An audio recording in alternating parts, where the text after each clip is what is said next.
Maraming salamat po sa pagtangkilik ng ating video. Hinihikayat ko po kayong mag-like and subscribe para ma-update kayo sa susunod na nakabanata. Tara at umpisahan na natin. Hindi siya sigurado kung kailan bumukas ang mga mata ni Jackie. Ang maganda nitong mukha ay pulang-pula dahil sa mainit na tubig at ang mga mata naman nito ay cold na nakatingin kay Daryl. Kasabay nito ay naglalabas ito ng malakas na killing aura. Gusto mo mamatay ha? Sigaw nito. Habang nararamdaman ang titig ni Jackie, pinagpawisan si Daryl, pero kaagad siyang kumalma. Hubad siya ngayon kaya bakit ako mag-aalala? Ikaw. Nung mga sandaling yon, galit na galit si Jackie. Sinira mo ang purity ko. Papatayin kita. Siya ang sect master ng illusional sound sect at may lalaking nakakita ng katawan niya, kaya naman mas malala pa ang feeling na ito sa kamatayan. Kahit na nararamdaman niya ang galit ni Jackie, ngumiti si Daryl at sinabi, Elder Master, huwag kang maging emosyonal. Naging maluwag lang ang blindfold kaya nalaglag ito magsa, huwag mo ako sisihin dahil hindi ko alam na babae ka. Habang nagsasalita, tiningnan ni Daryl si Jackie. Sobrang ganda ni Jackie, ang katawan at look niya ay halos perfect. Law na naliligo siya ngayon. Parang katulad kasi ito ng tula na nabasa niya, kasing natural ng dekorasyon, ang ganda mula sa malinaw na tubig. Ikaw, galit si Jackie, napakagatlabi siya hanggang sa magdugo ito. Gusto niyang patayin ito, pero kailangan niya kontrolin ang sarili niya dahil nakahubad siya. Alam ni Daryl kung kailan siya titigil kaya pagkatapos tingnan si Jackie ng ilan pang segundo, inalis na niya ang tingin niya at sinabi, Elder Master, ipagpatuloy mo lang ang pagbababad sa bath, aalis na ako. Excuse me. Kung hindi ako aalis ngayon, hindi na ako magkakaroon ng chance kailanman. Iniisip niya. Inactivate ni Daryl ang katawan niya at tumalon sa bintana. Sila Jasmine at Snow naman ay nakabantay sa labas ng pinto, kaya hindi siya pwedeng lumabas doon. Kaya sa bintana siya lumabas. Pagkatapos niya tumalon sa bintana, huminga ng malalim si Daryl at dumiretso sa main door. Pumunta kayo dito. Kahit sino sa inyo. Galit at awkward si Jackie. Hubot-hubad siya, kaya hindi niya mahabol ito. Ang tanging magagawa niya lang ay sumigaw, pumunta kayo dito. Kahit sino sa into. Habulin niyo ang bastardong yun. Patayin siya. Pagkarinig dito, hindi na nag-isip ang lahat at kaagad pumasok. Nung mga sandaling yon, nagulat ang lahat nung nakita nila ang sitwasyon mula sa kwarto. Nakita nila na nakababad pa rin si Jackie sa batsa, habang namumula at may malakas na killing aura. Si Mr. Derby naman ay hindi nila makita. Ang bastardong Derby na yon. Sinilipan niya ako habang nasa bath. Tumakbo siya sa pamamagitan ng pagtalon sa bintana, kalmadong sabi ni Jackie nung nakita niya na shock ang lahat. Dalian niyo, hindi pa siya nakakalayo. Habulin niyo siya kaagad. Pagkarining nito, nanginig ang mga katawan nila Jasmine at Snowy dahil galit sila. Ang lakas naman ng loob ni Mr. Derby na silipan si Elder Master habang nasa bath. Mga ilang segundo lang, bumalik sa wisyo si Jasmine, at inutusan ang mga disciples ng walang pag-aalinlangan. Bilisan niyo, habulin niyo siya. Kasabay nito, kaagad namang umalis si Jasmine sa kwarto. Si Daryl naman ay nakarating na din sa main entrance ng main altar sa wakas. Daryl, tumigil ka! Sigaw ni Jasmine sa likod niya. Nagulat si Daryl nung nakita niya sila Jasmine at Snowy na may dalang 100 babaeng disciples. Hinahabol siya ng mga ito. Ang bilis ng Sunset Sect, nandito na sila kaagad, naisip niya. Hindi sumagot si Daryl at mas binilisan pa ang takbo. Mr. Derby, huwag kang tumakbo. Dapat pag-usapan natin ang nangyari. Hindi mo kailangan gawin ito, nag-aalalang sigaw ni Snowy. Kahit na sandaling panahon pa lang niya kilala si Daryl, naniniwala siya na hindi bastos na tao si Mr. Derby. Kanina kasi, nung inaatake siya ng malamig na aura, niyakap siya ni Daryl at tinrato na parang isang perfect gentleman. Ang lamig ng mukha ni Jasmine sa sobrang galit nung nakita niya na hindi man lang tumingin pabali si Daryl at nagpatuloy sa pagtakbo. Itinaas niya ang mga kamay niya, at mga ilang rays ng cold na glow ang lumiwanag. Hiniwa nito ang kadiliman at papunta kay Daryl. Squeak! Squeak! Squeak! Kahit saan pa dumaan ang cold glow na ito, ang hangin ay maglalabas ng isang squeaking sound. Kasing bilis kasi nito ang kidlat, kaya sa isang kisapmata, tumama ito sa likod ni Daryl. Naramdaman ni Daryl ang shock ng buhay niya. Anong secret weapon ito? Sobrang makapangyarihan nito. Kagad niyang iniwasan ito, pero hindi lahat. May tumama kasi sa likod niya. At nung mga sandaling yon, tumigil ang katawan ni Daryl at hindi siya makagalaw. Squeak! Squeak! Squeak! Isang cold na glow na naman ang tumama sa sahig sa harap ni Daryl. Sa ilalim ng buwan, makikita na silver needles ang mga ito. Mas maikli sila sa mga regular na silver needles na ginagamit sa acupuncture, nababalot din ang mga ito ng light purple na ray. Ang dulo naman ng ito at hugis feathers. Nung nakita niya ang silver needles, kinilabutan siya. Gumagamit siya ng silver needles bilang secret weapon, at mukha talagang special ang mga ito. Ang mas nakagulat pa kay Daryl ay, pagkatapos tumama nito sa likod niya, hindi siya makagalaw kahit konti. Ang power kasi niya ay halos umabot na sa Heaven Ascension level, kaya kahit na ma-attack siya ng isang secret weapon, madali niyang mababaling ito. Pero, sinubukan niyang i-activate ang internal energy niya, pero hindi niya matanggal ang silver needle. Nung mga sandaling yon, hindi alam ni Daryl na ang secret weapon na ginagamit ni Jasmine, at ang pinakasikreto niyang teknike, na SKY Feather Needle. Ang SKY Feather Needle ay gawa sa pamamagitan ng special purple gold metal. Kapag natusok ito sa isang acupoint, ang lahat ng dugo at energy na nakapalibot sa acupoint ay masisil. At kahit na sino pa ang matamaan nito, mapa Heaven Ascension Warrior pa ito, ay walang magagawa. Nung shock pa rin si Daryl, at nakatingin sa SKY Feather Needle, naabutan siya nila Jasmine, Snowy at iba pa. Nung mga sandaling yon, cold na tumingin si Jasmine kay Daryl. Darren! Ang lakas naman ng loob mo na sumilip habang nasa bath si Master. Nirerespeto kita, pero di ko inaasahan na tuso ka pala. Sila Jasmine at Jackie ay parang magkapatid. Nagalit siya nung nalaman niya na nasira ang purity nito. Bitter nang umiti si Daryl habang nagpapaliwanag, Sec Master, mali ang pagkakaintindi mo. Hindi ko sinilipan si Elder Master habang naliligo. Sadyang nahulog lang ang blindfold ng aksidente at aksidente ko rin siyang nakita. Maliban pa rito, hindi ko alam na babae si Elder Master. Habang sinasabi niya ito, mukhang sincere at inosente si Dari. Sa totoo lang, ayaw na niyang ipaliwanag ang sitwasyon kanina, pero wala siyang choice. Ang secret weapon ni Jasmine na silver needle ay sobrang kakaiba. Hindi siya makagalaw kahit konti. Kaya dahil dito, nag-aalala siya na baka kung hindi niya ipapaliwanag ang nangyari, baka mas sumama ang sitwasyon. Cold na sinabi ni Jasmine, bakit ka tumatakbo kung aksidente mo lang siya na nakita? Sec Master, nakita ko si Elder Master habang nasa bath at gusto niya ako patayin. Dapat bang tumayo ako doon at hintayin na mamatay ako kung hindi ako tatakbo? Frustrated na sagot ni Daryl. Pasikretong tinandaan ni Daryl ang reaksyon ni Jasmine, at kasabay nito, kinakabahan siya. Halos makaalis na siya sa Sunset Sec, pero sino nga ba ang nakakaalam na kaya pala ni Jasmine masil ang acupoint niya sa pamamagitan ng isang silver needle? Sayang ang effort. Mabuti na lang at hindi nila alam na ang totoong intensyon ni Daryl ay umalis ng Sunset Sec. Umamo ang tingin ni Jasmine nung nakita niyang hindi nagsisinungaling si Daryl. Nung mga oras na yon, napakagatlabi si Snowy at sinabi, Sec Master, mukhang nagkaroon talaga kayo ng misunderstanding. Hindi ito sinadya ni Mr. Derby. Kung bastos na tao talaga siya, may iba pa siyang gagawin maliban sa panoorin si Elder Master sa bath.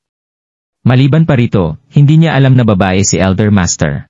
Tumango si Jasmine bilang pagsang-ayon, pero hindi niya tinanggal ang silver na needle sa likod ni Daryl. Lumapit si Jackie suot ang sleeping robe, ang mahahaba at makikinis niyang legs ay kita sa ilalim ng robe.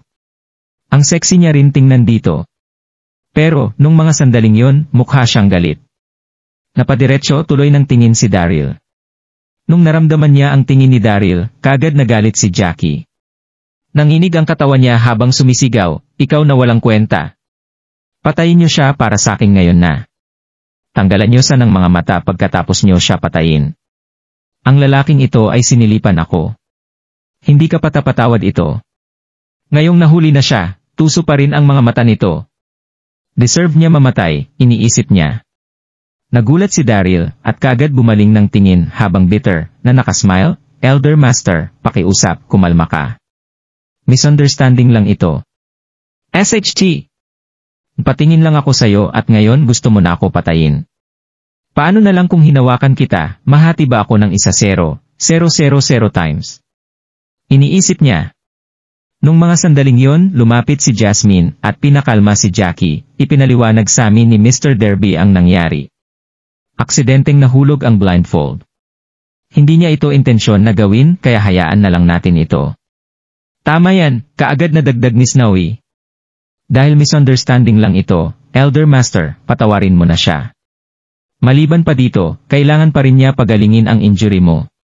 Hindi na nagsalita si Jackie habang galit na tinitingnan si Daryl. Nung mga sandaling yon, sobrang tahimik ng buong lugar. Ang lungkot ng atmosphere na ito. Gulp!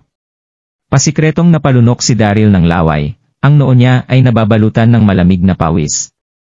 SHT, sana ay huwag talaga akong patayin ni Jackie.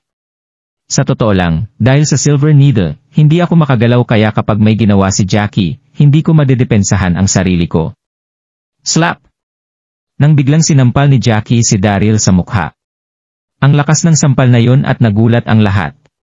Darren, hindi ko makakalimutan ang nangyari ngayong araw kaya kapag may naulit na ganito ulit, paniguradong gusto mo na mamatay, cold, na sabi ni Jackie.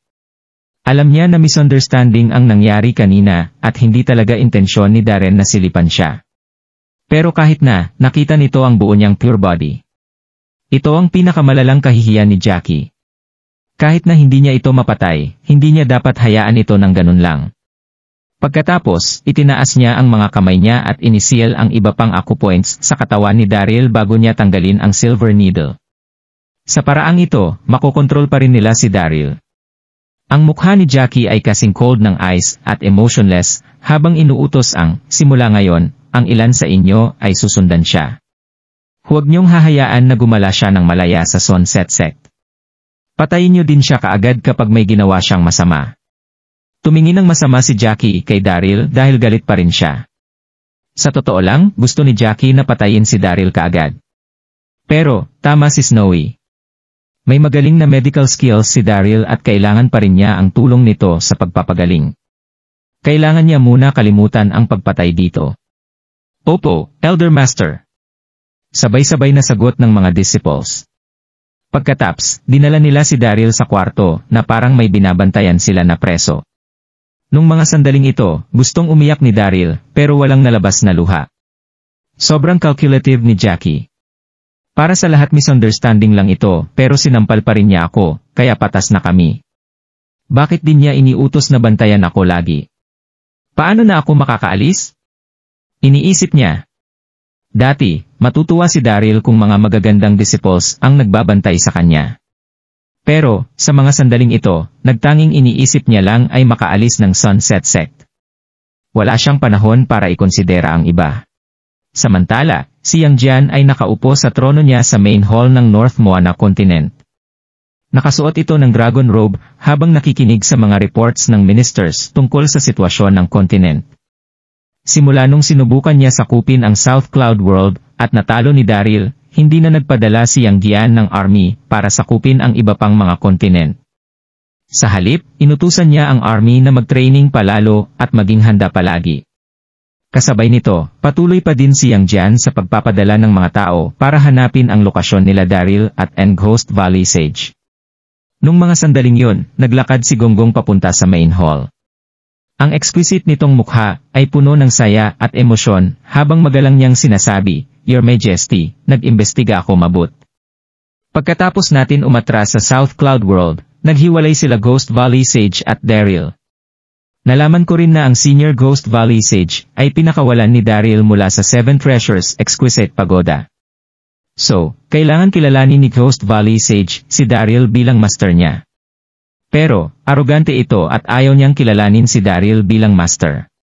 Nung mga oras na yon, nagmakaawa lang si Daryl sa kanya nang walang humpay kaya pumayag si Senior Ghost Valley Sage na tumulong sa pagdepensa laban sa North Moana Army. Talaga? Nagningning ang mga mata ni Yang Jian nung narinig niya ito. Tumayo siya at tumingin kay Gonggong. Sure ka ba sa lahat ng nireport mo sa akin? Ang lahat ng ito ay totoo, hindi ako magsisinungaling sa iyo, Your Majesty. Mukhang seryoso as gonggong habang natango. Si Senior Ghost Valley Sage ay naglalakbay sa buong mundo. Hindi namin alam kung nasaan siya. Si Daryl naman ay nasa Yellow Sea Continent ng mag-isa. Hindi namin sigurado kung ano ang pakay niya. Tumingin si Yang Jian sa langit at tumawa ng malakas, sobrang saya niya. Pagkatapos ng maraming araw, hindi naman pala related si Daryl kay Ghost Valley Sage. Nag-aalala lang ako sa wala. Nung mga sandaling yun, ngumiti si Gonggong at magalang na sinabi, Your Majesty, dahil hindi naman related si Daryl kay Senior Ghost Valley Sage, wala tayong dapat ipag-alala. Si Daryl din ay wala sa World Universe kaya inimumungkah ko na magandang opportunity ito para atakihin ang World Universe. Nagniningning ang mga mata ni Gonggong ng may confidence, habang nagsasalita, Your Majesty, gusto niyong madakip si Daryl ng buhay, tama. Ang kaligtasan ng World Universe ang top priority ni Daryl kaya kapag inatake natin ito, paniguradong magpapakita siya. Nakangiting tumango si Yang Jian. Sige. Magandang suggestion yan. Ipadala mo ang mga sundalo natin para atakihin ang World Universe kaagad. Nung mga sandaling yon, nakangiti si Yang Jian, pero ang mga mata niya ay nagniningning sa desperation. Opo. Sagot ni Gonggong. Mga ilang minuto lang ang nakalipas, ang ilang daang libong North Moana soldiers ay nagsama-sama kaagad. Sa ilalim ng leadership ni Yang Jian, nagpunta sila sa World Universe. Pagkatapos ng ilang oras na paglalakad, nakarating na rin ang army sa border sa pagitan ng World Universe at North Moana Continent. Sa border, sa kailaliman ng gubat, may isang woodcutter ang naglalakad kasama ang anak niya. Ilang generations nang nakatira doon ang woodcutter, at nakaasa ito sa pagpuputol ng mga puno at hunting para mabuhay. Ito ang unang araw na sinama niya ang anak niya para turuan ito mag-hunt. Roar! Nung mga sandaling yun, isang malakas na roar ang maririnig mula sa gubat sa harap nila. Pagkatapos, isang fierce na tiger ang tumalon sa harap nila. Nanginig ang katawan ng woodcutter nung nakita niya ang tiger. Sobrang takot siya. Papa, yung tiger, natatakot ako, sobrang shock ang anak niya habang naginginig na nagtatago sa likuran ng woodcutter. Huwag kang matakot. Huwag kang matakot, patuloy ang woodcutter sa pagpapakalma sa anak. Pero, ang mukha niya ay maputla dahil takot din siya. Kahit na hunter siya, hindi siya tiger hunter, hindi niya kayang kalabanin ang tiger. Roar! Nung sandaling yun, nag-roar ulit ang tiger. Ang mapupula nitong mga mata ay tumingin sa mag-ama. Binuksan nito ang bibig niya at tumalon papunta sa mag-ama. Pagkakita na papunta sa kanila yung tiger, mahigpit na niyakap ng woodcutter ang anak habang nakapikit. Sobrang wala na siyang pag-asa. Katapusan na namin. Kung alam ko lang na may fierce na beast ngayong araw, hindi ko dadalhin ang anak ko. Monster, huwag mong saktan ang mahihina. Isang boses ang biglang sumigaw mula sa taas. Ang woodcutter ay tumingin sa langit kung saan nanggaling ang boses, at kaagad namang nanginig ang katawan nito. Napahinga siya ng malamig at nagulat. Nakita niya ang isang sobrang slim na figure na papalipad papunta sa Manila, at mukha itong goddess, nakasuot ito ng mahabang puting dress. Ang maganda din nitong katawan ay kitang-kita, at ang exquisite nitong facial features ay parang isang goddess din. Ang babaeng ito ay si Megan. Pagkatapos mailibing ng buhay ni Ambrose sa may Emmy Mountain, ginamit ni Megan ang breath-holding method para sagipin ang sarili niya. Pagkatapos niya pag-isipan ang lahat ng ginawa niya, at ang mga consequences nito, nagkaroon ng self-realization si Megan. Tinanggal niya ang lahat ng pagkamuhi sa puso niya, at ang kasikatan na rin at umalis ng Emmy Mountain para maglakbay sa buong mundo.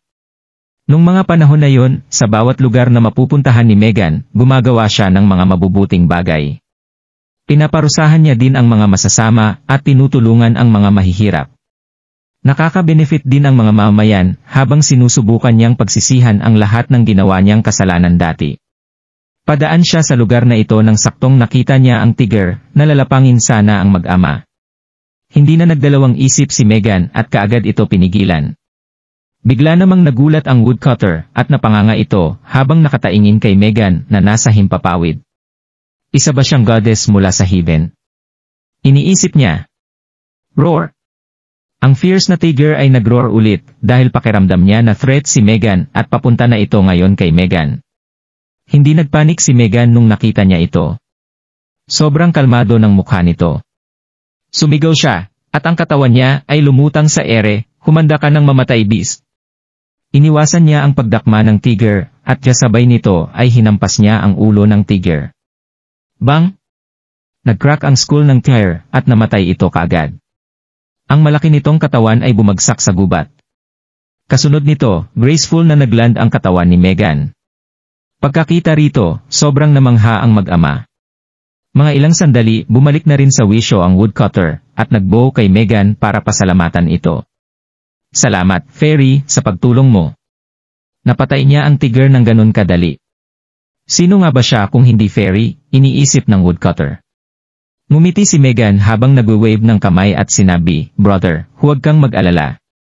Hindi ako Fairy, napadaan lang ako. Habang sinasabi niya ito, tumingin si Megan sa paligid at sinabi, komplikado ang environment dito, kailangan mong maging mas maingat kapag naghunting ka sa bundok. Sigh! Nung nakita niya ang mag-ama na papalayo, napabuntong hininga si Megan, relaxed ito. 2 tao ang nasagip ko ngayon. Mapagbabayaran ko na ba ang mga kasalanan na nagawa ko? Nang biglang, narinig niya ang tunog ng mga kabayo na nanggagaling sa main road sa baba niya. Kaagad itong tiningnan ni Megan at nanginig kaagad ang katawan niya. Nakita niya ang daan at libong sundalong na naglalakad sa main road sa di kalayuan, ang bilis ng mga ito habang maayos ang formation nila. Ang mga sundalo ay nakasuot ng itim na armor at hindi lang yun, ang ilang libong malalaking mga ibon ay lumilipad sa himpapawid. May mga sundalo ding nakasakay sa mga ito. Mararamdaman mo rin ang nakakasuffocate na killing aura nila mula sa malayo. Sa harap ng army na ito, isang malaking figure ang nakalutang. Ito ay nakasuot ng golden armor, mukhang matalino at may malaking itim na aso sa tabi. Ito ay si Grandmaster Erlang, Yang Jian kasama ang Howling Celestial Dog. Kaagad namutla ang mukha ni Megan sa nakita niya, at hindi mapigilan manginig ng katawan niya. Si Yang Jian ang namumuno sa North Moana Grand Army para atakihin ang World Universe. Si Megan ay natrap sa North Moana Palace dati, kaya nakilala niya si Yang Jian. Mga ilang segundo lang, bumalik na siya sa wisyo, at kaagad bumaba ng bundok. Nung mga sandaling yon, nakagawa si Megan ng plano. Atakahin ng North Moana Army ang World Universe, kaya isa itong emergency na sitwasyon. Kailangan niya masabihan ang lahat ng sex, habang may chance pa. Pinwersa niya ang lahat ng warriors ng lahat ng sex, para kainin ang Dark Day Pill. Nahihiya si Megan na kitain tuloy ang mga sects. Pero, dahil nakasalalay dito ang kaligtasan ng World Universe, hindi na ito mahalaga. Habang ang Carter family naman ay kararating lang sa peaceful na buhay sa Mid-City. Ang community na ito ay may peaceful na mga oras din. Pero, sobrang saya ng Carter family ang araw na yon dahil nagsama-sama ang mga sex doon at unanimously na binoto si Daryl bilang Alliance Master. Nung kinilala ng lahat ng sex si Megan bilang Alliance Master Daddy, hindi ito kusang loob dahil lahat sila ay kumain ng Dark Day Pill kaya ang mga buhay nila ay nasa kamay ni Megan. Wala tuloy silang choice kung hindi sumunod. Pero, inilibing ng buhay ni Ambrose si Megan kaya matagal na itong patay. Ang pinaka-importante pa rito, pinamumunuan ni Yang Jian ang North Moana Grand Army para sakupin ang World Universe ng mas maaga kaya nag-aalala ang lahat. Wala pa kasing leader ang World Universe, kaya kailangan nila magrekomenda ng Alliance Master para pamunuan sila. Sa may South Cloud World Continent, ang balita na natalo ni Daryl ang North Moana Grand Army ay umabot sa buong 9 continents. Siya ang pinakabagay na maging Alliance Master. Nung mga sandaling yon, sila Susan, Sarah, Yvette, at iba pa ay nakangiting nakaupo sa main hall, mukha silang relaxed. Si Daryl ay nanominate bilang Alliance Master. Sino ba ang hindi magiging masaya para sa kanya? Ang lahat ng sex ay present at nakaupo bilang guests. Maraming mga familiar na mga mukha, sila Master Leonard ng Wudang Sect, Sect Master Endless ng Shaolin Sect, Beggars Sect, Iron Palm Sect, at Giant Wall Sect. Lahat sila ay present. Nung mga sandaling yon, nakangiti si Susan at tumingin sa paligid. Salamat sa inyong lahat dahil ang taas ng tingin nyo kay Daryl. Pero wala siya sa Carter Mansion ngayon, may ginagawa kasi siyang task. Kaya naman, hintayin natin ang pagbabalik niya bago natin pag-usapan ang sitwasyon sa Alliance Master, sabi niya. Si Susan ay galing sa Westrington Continent dati, At nung pinamunuan ni Daryl ang isang Grand Army na bumalik sa World Universe, sumama siya dito. Ano? Wala si Daryl. Nung narinig nila ito, nagulat ang lahat ng warriors sa lahat ng sects. May awkward silang mga ekspresyon sa mukha. Kung hindi pa rin napapagdesisyonan ang Alliance Master, paano na ang World Universe kapag inutusan ni Yang Jian ang North Mona Grand Army na atakihin ang World Universe at walang leader ito? Isang malaking problema ito dahil walang leadership. Nang biglang tumayo si Chester at nakangiting sinabi, "Huwag kayong mag-alala." Natalo ni Daryl ang North Moana Grand Army sa South Cloud noon at ang reputasyon niya ay kilala sa buong mundo. Naintindihan na ni Yang Jian ang leksyon niya at hindi niya sorpresang atakihin ang World Universe. Si Chester ay isang sensitive na tao, madali niyang makita ang pag-aalala ng iba. Nung sinabi niya yon, na-excite ang lahat at makikita ang ngiti sa mga mukha nila. Tama si Sect Master Wilson. Kahit na si Master Darby ang magiging Alliance Master, hindi tayo atakihin ng North Moana ng ganun lang. Narinig ko ang balita tungkol sa laban sa South Cloud World. Ginamit ni Master Darby ng maayos ang army niya. Haha! Habang andyan si Sect Master Darby bilang Guardian Angel natin, wala tayong dapat alalahanin. Nagdiskusyon ang lahat tungkol sa mga opinyon nila kay Daryl habang si Chester naman ay natuwa at walang masabi. Sila Dax, Yvette at iba pa, na nasa tabi ni Chester, ay patagong nakangiti ulit. Ang interesting ng mga taong ito. Dati nung sumusunod sila kay Megan, hinahamak nila si Daryl ng maraming beses, pero ngayong patay na si Megan, si Daryl naman ang sinasamba nila. Nung pinupuri ng lahat si Daryl, biglang may tumulak ng pinto ng main hall. Isang slim at kaakit-akit na figure ang pumasok. Si Megan ito. Kalahating oras ang nakakalipas, binisita ni Megan ang mga major sects, at na-realize na nasa bahay sila ng Carter family. Hindi na nag-delay si Megan at kaagad pumasok. Pagod na siya at halata ito sa mukha niya habang ang mga mata naman niya ay puno ng pag-aalala. Ano? Nagulat ang lahat nung nakita nila si Megan. Si Megan, ba yan? Hindi ba't nailibing siya ng buhay ng prince ng New World sa Emi Mountain? Bakit hindi pa siya patay? Nailibing siya ng ilang feet sa ilalim, pero buhay pa rin siya. Paano niya ginawa yun? Nung mga sandaling yon, nagkakagulo ang isip ng mga tao, habang hindi makapaniwalang nakatingin kay Megan. Bang! Sa huli, si Watson Tucker ang unang bumalik sa wisyo. Hinampas niya ang table at dinuro si Megan. Megan, ang taong may poisonous na puso, katulad ng snakes at scorpions.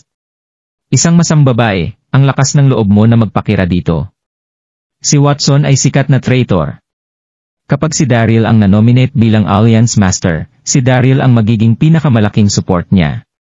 Para naman kay Megan, kahit nakasurvive siya sa isang tragedy, wala na siyang kwenta.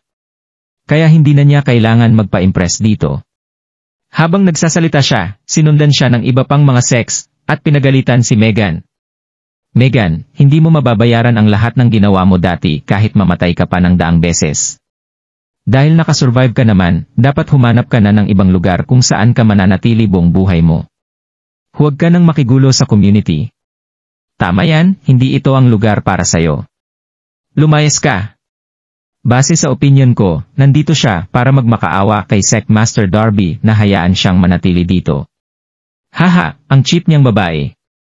Sinabihan nila siya ng masasamang salita, pero nagkunwari si Megan na hindi niya naririnig ang mga ito.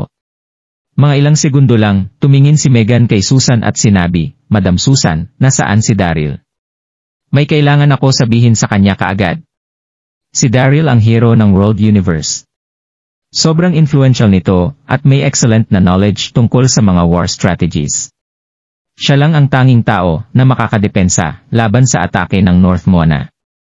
Mukhang kalmado si Susan at walang pagbabago sa emosyon habang kasual na sinasabi, wala siya dito. Nagulat si Susan nung nakita niya na nabuhay si Megan mula sa kamatayan. Pero, naisip niya ang lahat ng ginawa ni Megan dati, kaya hindi na siya nagsalita pa. Wala dito. Kinilabutan si Megan habang namumutla. Sobrang nag-aalala siya. Oh no!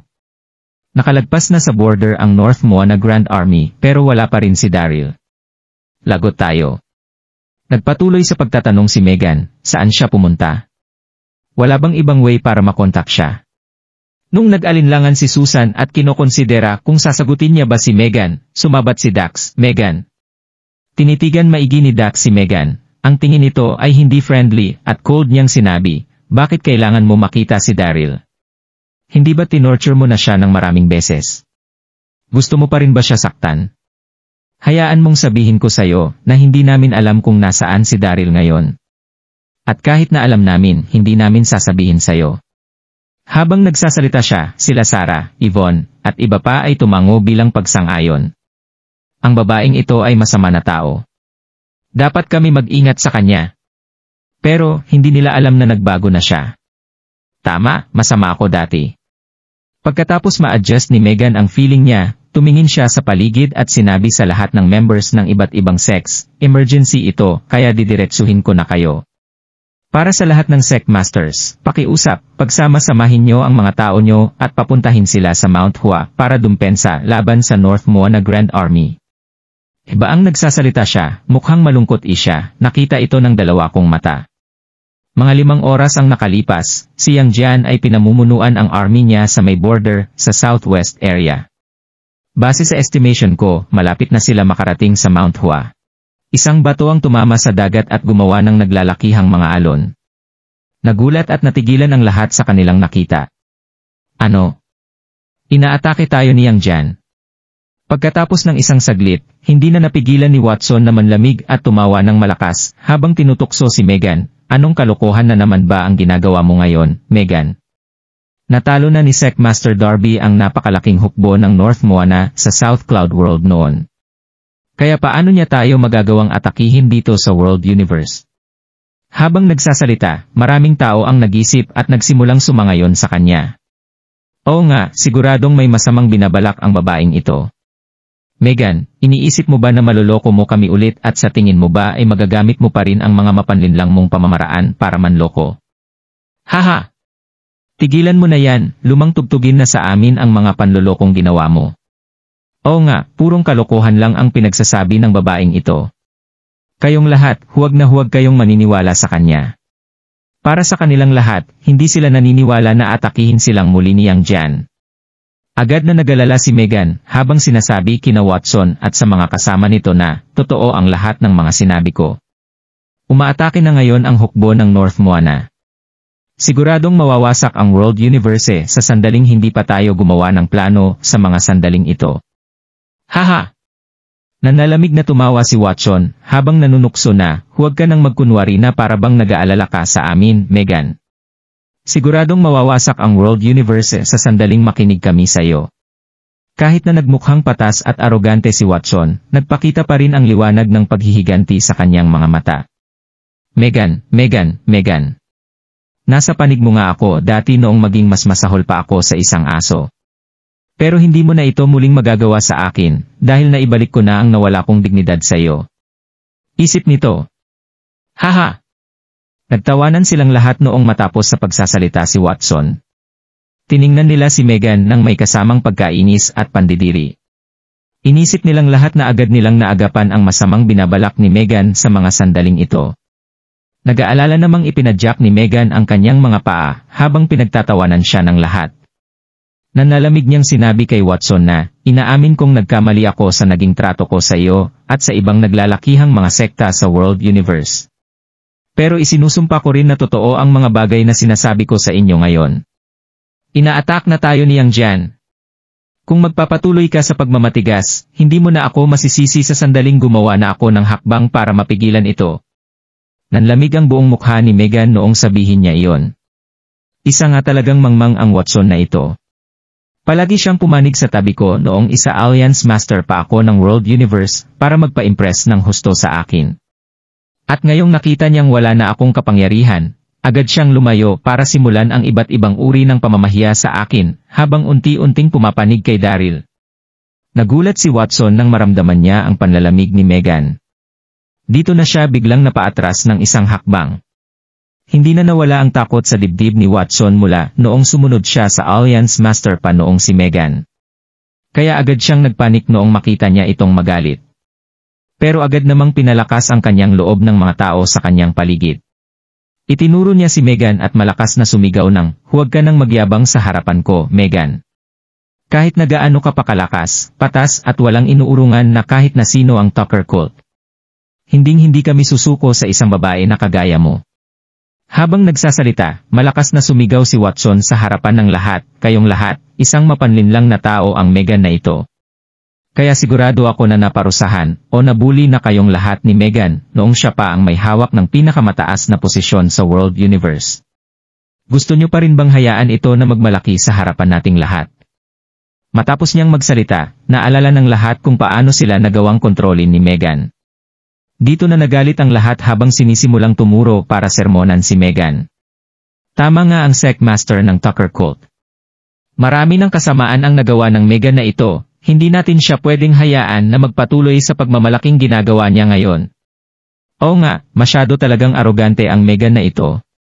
Hindi na niya tayo nagawang irespeto. Ipinakita lang nito kung gaano talaga kasama ang kanyang budhi. Hindi mo kami masisisi sa sandaling gumawa kami ng aksyon sa sandaling hindi mo pa magagawang umalis dito, Megan. Nagsalita ang lahat para sermonan si Megan. Hindi na maitago ng lahat ang kanyang galit at hinananakit kay Megan.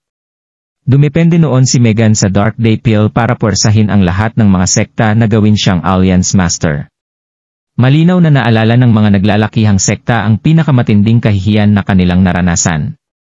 Hinding-hindi nila ito makakalimutan. Hindi naman pinansin ni Megan ang panenermo ng mga ito. Kasalukuyan pa ring nakafocus ang kanyang isipan sa seguridad ng World Universe. Gusto niya sanang hikayatin ang lahat na gumawa ng hakbang para madepensahan ang World Universe sa paparating na mga sundalo ng North Moana, pero hindi niya inasahang hindi na maniniwala sa kanyang mga sinasabi ang mga sekta sa World Universe. Hindi lang iyon dahil nagawa pa siyang sermonan ng mga ito. Dito na naubos ang pasensya ni Megan habang tumititig ng husto kay Watson. Nanginig ang buo niyang katawan habang sinasabi na, "Tinatanong kita, Watson.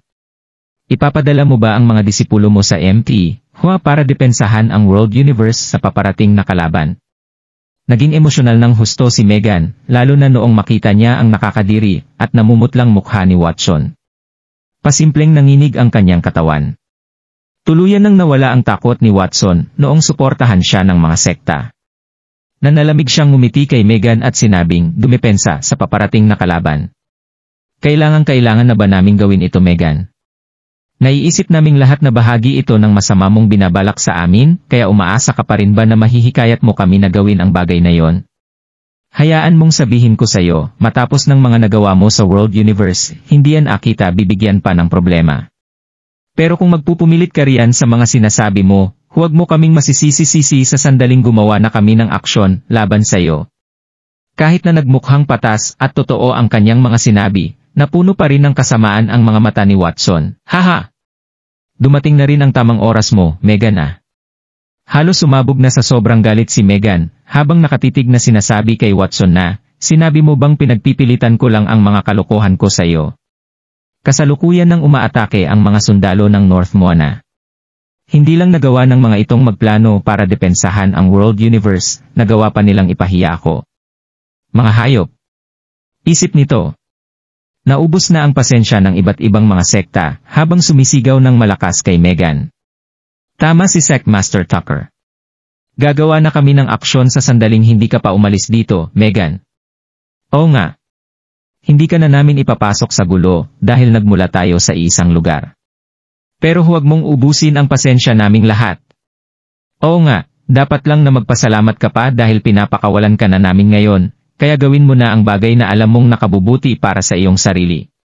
Hindi na mapigilan pa ni Megan ang kanyang sarili nang marinig niya ang pamamahiyang ito sa kanya ng mga sekta sa World Universe. Sige, sige. Sinasabi niyong lahat na mabubuti kayong sekta na tumutulong sa mahihina, pero hindi niyo pa rin magawang makita ang tama sa mali. Hindi na ako ang Alliance Master, at ang Sect Master ng IMI Sect. Wala na akong pakialam sa mga titulong ito. Kaya bakit ako magsisinungaling sa inyo? Pero kung ipagpipilitan niyo pa rin ang mga masama kong nagawa noon at gawin itong dahilan para ipahiya ako, paano niyo nagagawang sabihin sa inyong sarili na punong-puno kayo ng karangalan? Kalokohan! Sigaw ni Megan. Huminga ng malalim si Megan at nagmukhang determinado sa kanyang mga sinasabi. Hindi na ako mag-aaksaya pa ng oras sa pagsasalita. Kahit na anong mangyari, dapat lang na sumunod kayo sa akin papuntang MT Hua. Siguradong mapapahamak ang buong world universe sa hindi tayo makarating doon sa tamang oras. Hinding-hindi nyo matatakasan ang kanikanya nyong responsibilidad sa sandaling mangyari iyon. Isang malakas na bato ang tumama sa dagat na gumawa ng naglalakihang mga alon. Nagbago ang mukha ng lahat habang tumatayo at tumuturo kay Megan para manermon. Ano ang pinagsasabi mo riyan? Sino ka ba sa tingin mo? Anong karapatan mo para pagsalitaan kami ng ganyan? Hindi mo pa rin alam kung saan ka dapat lumugar. Masyado kang arogante. Sa mga sandaling iyon, si Watson ang pinakaunang tumalon para humugot ng isang mahabang espada. Kayong lahat, hindi na natin dapat pinag-aaksayahan ng oras ang nakalalason at mapanlinlang na babaeng ito. Sumugod na tayo para hulihin ito. Pagkatapos niyang magsalita, nakarating na ang mahabang espada ni Watson sa dibdib ni Megan. Kasabay nito ang pagsugod ng nasa higit 20 mga mandirigmang nagmula sa iba't ibang mga sekta.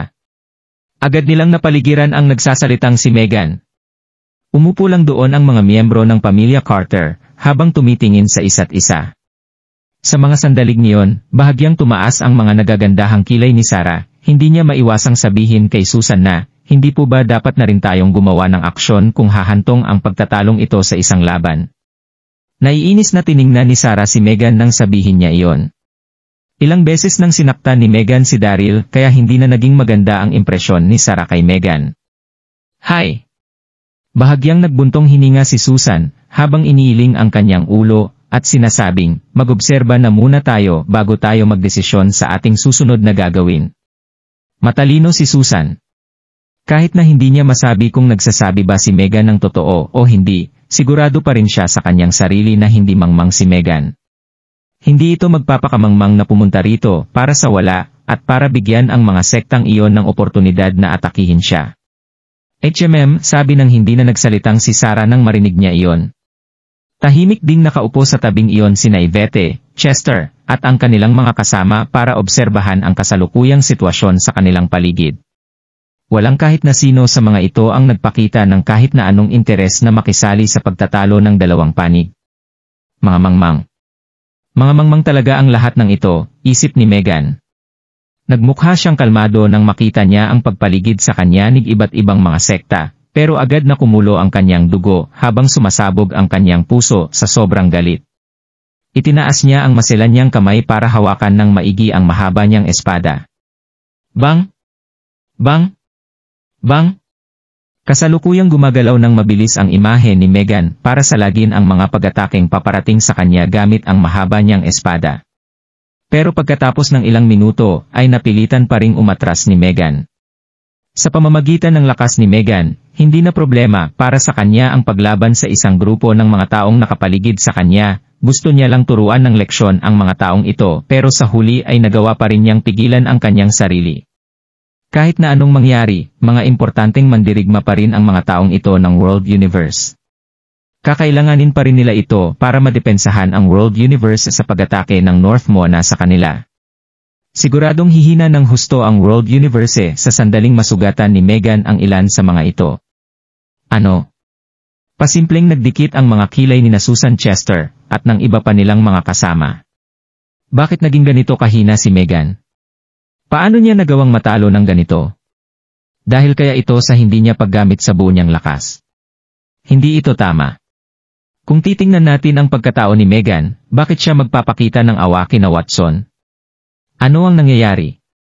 Naku-curious na nagdikit ang mga kilay ni Dax. Huminga naman ng malalim ang nasa tabi niyang si Chester, habang dahan-dahan na sinasabing, mayroong mali sa sitwasyong ito. Kung titingnan natin ang lakas ni Megan, siguradong hindi siya matatalo ng mga ito nang basta-basta sa sandaling gamitin niya ang buo niyang lakas. Pero mukhang sinadya niya ang hindi paggamit nito, laban sa mga umaataking disipulo sa kanya. Dito na sinabi ni Yvette kay Susan na, isang mapanlinlang na tao si Megan, kaya hindi dapat tayo magpakakampante, kahit na ano pa ang intensyon niya para gawin ito. Itinango ni Susan ang kanyang ulo, nang marinig niya iyon, pero hindi pa rin siya nagsalita ng kahit na ano. Nag-focus na lang siya sa pag-obserba sa nangyayaring laban. Bang! Sa mga sandaling iyon, napalaigiran at hindi na nakaporma si Megan. Dito na biglang nahanap ni Watson ang tamang oportunidad para pumunta sa likuran ni Meghan at patalsikin ang hawak nitong espada. At pagkatapos, isang mandirigmang mula sa sekta ng Wudang ang gumamit sa oportunidad na ito para selyuhan ang mga akupoint ni Meghan. Agad na nanginig ang buong katawan ng namumutlang si Meghan, hindi na nito magalaw pa ang anumang bahagi ng kanyang katawan. Natuwa naman dito ng husto si Watson. Mabilis siyang lumakad palapit para tuksuhin si Meghan, haha. Dumating na rin ang tamang oras, Meghan. Sinabihan na kitang umalis pero nagmatigas ka pa rin kanina. Natutuwa ka na ba ngayong nahuli ka na namin? Nagmukha namang kalmado ang hindi sumasagot na si Meghan. Naramdaman niya na walang saysay ang pakikipagtalo sa isang napakasamang tao na kagaya ni Watson. Slap!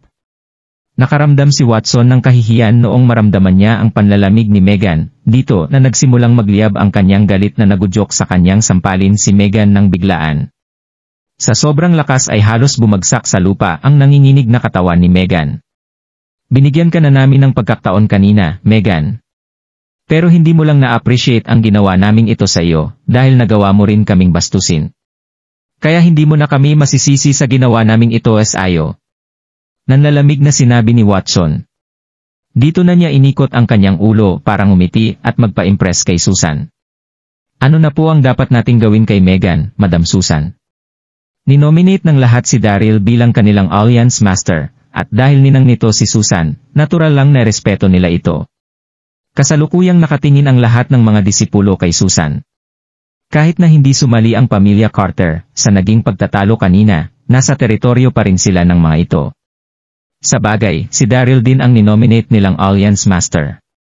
Kaya dapat lang na pamilya Carter ang magdesisyon sa kung ano ang gagawin nila kay Meghan. Nang makita ang pagtingin sa kanya ng lahat, dahan-dahang tumayo si Susan para tingnan ng maigi si Meghan.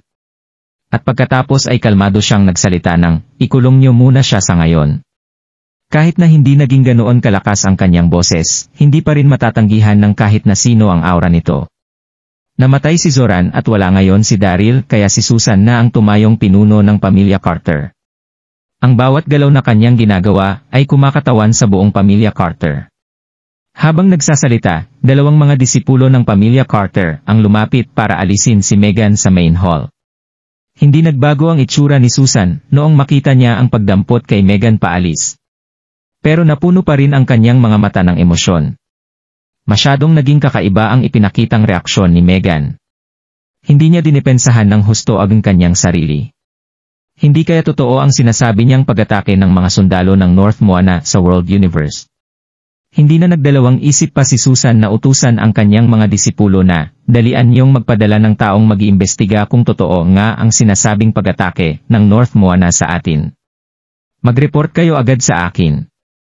Opo, Madam. Sagot ng mga disipulo bago mabilis na umalis ng main hall.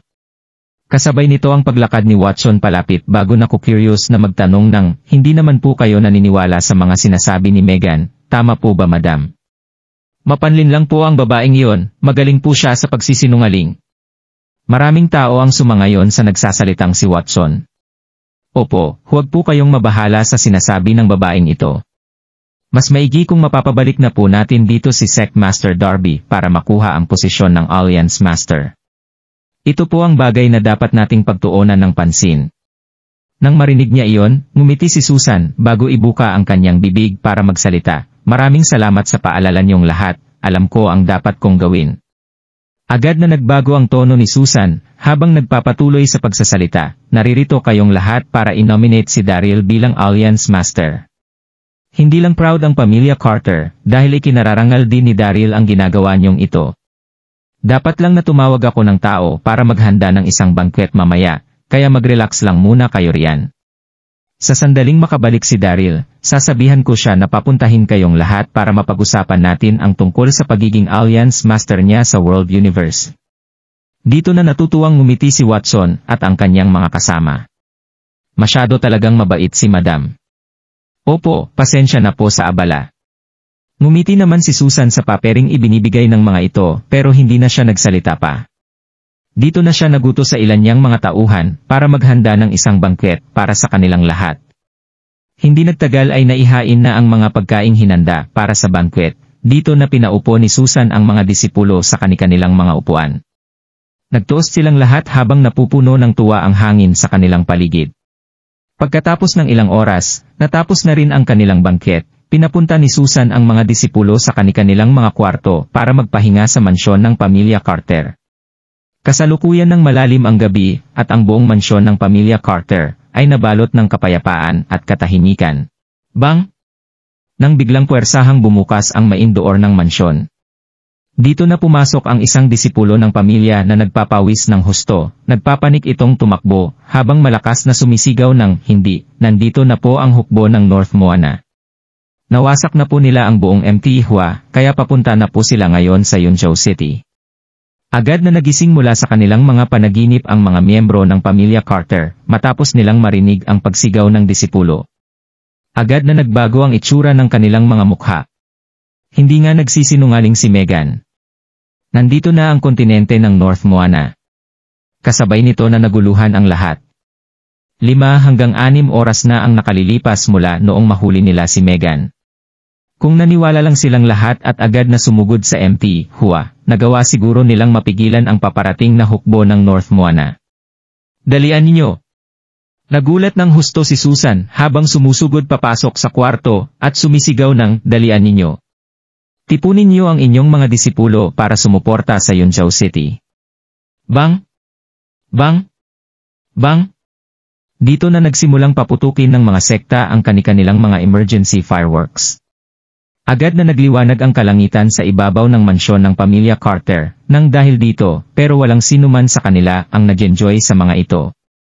Nagkaroon ng pag-aalala ang masamang mukha ng lahat noong makita nila ito. Pagkatapos ng 1-0 minuto, ipinadala ng mga sekta ang kanilang mga disipulo sa mansyon ng mga Carter.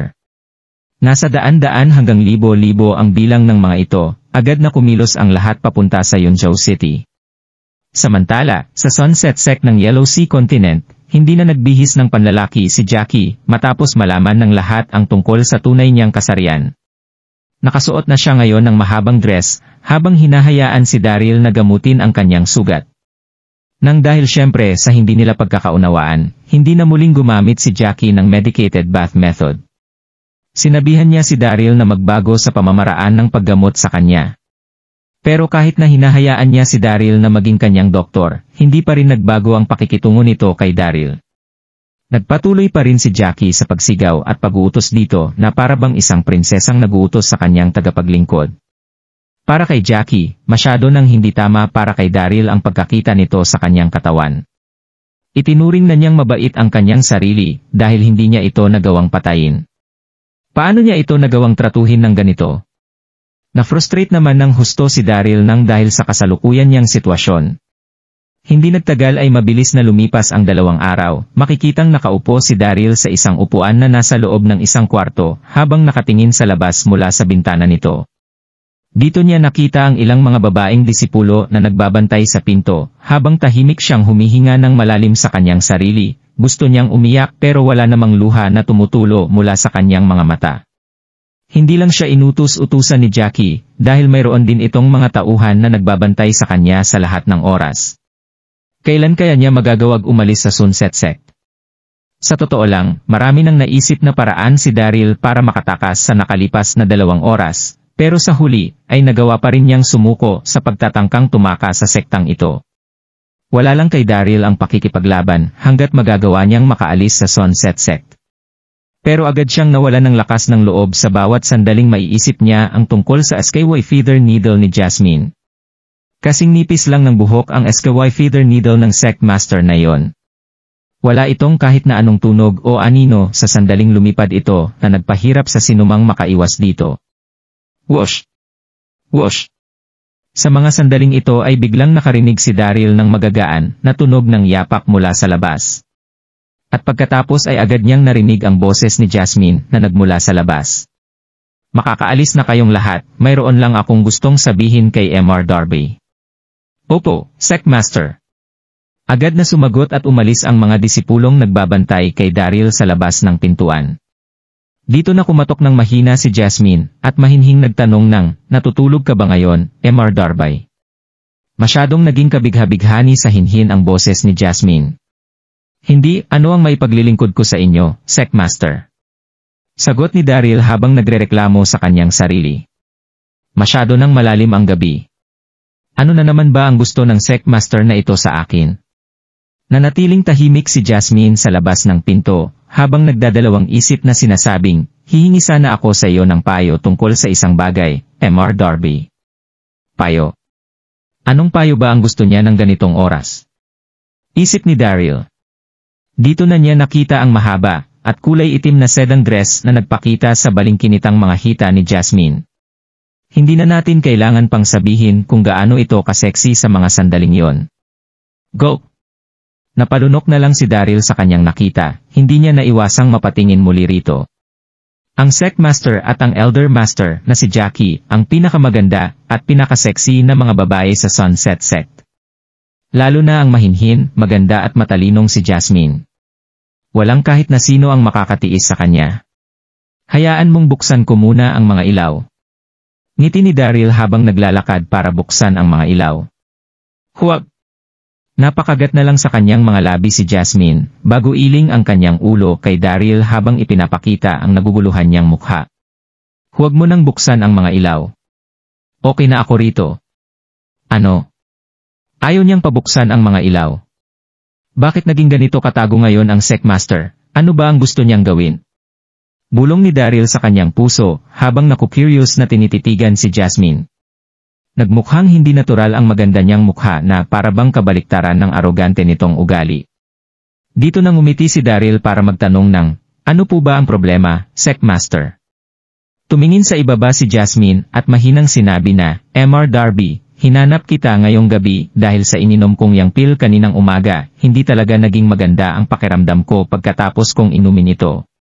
Nandito ako para humingi ng payo sa inyo, Mr. Darby. Hindi maganda ang naramdaman mo rito. Natigilan si Daryl nang marinig niya iyon. Mabilis niyang inayos ang kanyang isipan at naku-curious na nagtanong ng hindi ito tama. Ang yang pill ay ang antidote sa chill poison na kumalat sa iyong katawan. Kaya wala ka nang dapat pang maramdaman kundi ang pagkawala ng nararamdaman mong sakit sa sandaling ikonsumo mo ito. Bakit lalong sumama ang pakiramdam mo rito? Talaga? Nagalala ng husto at nakatingin si Jasmine habang napapakagat ng husto sa kanyang mga labi. Dito na siya muling yumuko at sumagot ng, mayroon kasi akong period ngayon. Naramdaman ko ito pagkatapos kong inumin ang yang pill, hindi nawala ng kahit na kaunti ang sakit mula sa kumalat na chill poison sa aking katawan. At sa totoo lang ay mas tumindi pa ang sakit na aking nararamdaman. Mr. Darby, hindi kaya naapektuhan ng period ko ang yang pill na ininom ko kanina.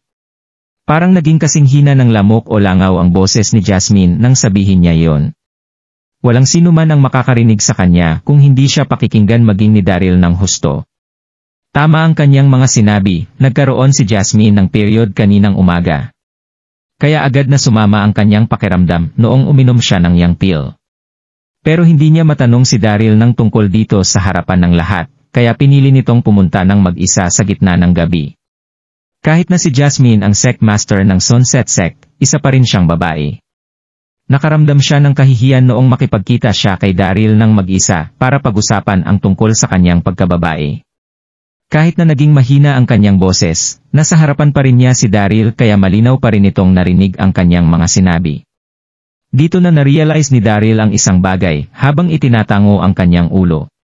Dito na siya nakaramdam ng tuwa sa kanyang puso. Pagkatapos ng pag-aalala niyang iyon, ito lang pala ang rason nito. Masyadong interesante ang Sekmaster na ito. Siya ang Sekmaster ng Sunset Sect, pero nagawa pa rin niyang mahiya ng ganito sa ganito kaliit na bagay, isip ni Daryl. Dito na tumawa ang tumatangong si Daryl habang sumasagot ng, kaya pala. Tama ang inyong naging hula, Sekmaster. Naging abnormal ang iyong katawan noong magsimula ang iyong period na nakaapekto sa ininom mong yang pill. Normal lang ang iyong nararamdaman kaya wala kang dapat na ipag-alala rito. Hi! Tahimik na tumango at nakahinga ng maluwag si Jasmine nang marinig niya iyon. Dito na napakagat si Jasmine sa kanyang mga labi para tanungin si Daryl ng kung ganoon Mr. Darby, mayroon po bang paraan para malunasan ito? Napuno ng pag-asa ang mga mata ni Jasmine noong sabihin niya iyon. Kahit na naging normal ang sitwasyon na ito at wala akong dapat na ipag-alala, masyado pa rin talagang masama ang nararamdaman ko ngayon. Naniniwala siya na makakahanap ng lunas si Daryl gamit ang kaalaman nito sa medisina. Napakamot na lang si Daryl sa kanyang ulo, habang awkward na sumasagot ng mayroon, pero hindi ito madaling gawin. Natuwa naman dito si Jasmine kaya agad itong nagtanong ng kung ganoon ay sabihin mo sa akin, Mr. Darby. Marami ang mga special na uri ng flora at fauna ang aking sunset sect. Kaya magagawa kong makuha ang kahit na anong uri ng herb na kakailangan ninyo. Noong mga sandaling iyon, inakala ni Jasmine na nangangailangan ng pambihirang mga herb ang naiisip na solusyon ni Daryl. Dito nang umiti ang umiiling na si Daryl, Secmaster, hindi ito tungkol sa mga sangkap na kakailanganin ko sa paggawa ng gamot para sa iyo. Nangangailangan ng solusyon na naiisip ko ng isang espesyal na relasyon sa pagitan ng isang lalaki at babae. Ang solusyon na naiisip ko, Secmaster, ay ang pagtanggal mo sa iyong damit habang nilalagay ko ang aking kamay sa iyong Moon Water Acupoint para malagyan ng internal energy na gagamot sa sakit na nararamdaman mo. Agad na namula ang mukha ng napapakagat sa halos magdugo niyang labi ng husto na si Jasmine noong marinig niya iyon. Masyado itong awkward. Matatagpuan ang Moon Water Acupoint sa ibaba ng puson, kaya magmumukha itong pagtatak advantage ni Daryl sa kanya. Kasalukuyang nagdadalawang isip sa bagay na ito si Jasmine. Dito nang umiti si Daryl habang sinasabi na, masyado ka pa pong puro kaya ayaw ko pong bahiran ng dumi ang iyong pagkababae. Pero wala na po akong ibang paraan na naiisip para sa sakit na nararamdaman mo. Pwede naman po kayong bumalik sa inyong kwarto para magpahinga kung ayaw nyo po itong subukan. Naniniwala naman po ako na kakayanin ng isang malakas na babaeng kagaya mo ang maliit na sakit na kagaya nito. Kahit na magbibigay ang pamamaraan na ito ng oportunidad kay Daryl na mag-take advantage sa Secmaster, hindi pa rin ito pumasok sa kanyang isipan. Sa mga sandaling iyon, wala nang ibang nasa isip ni Daryl kundi ang mabilis na pag-alis sa lugar na ito.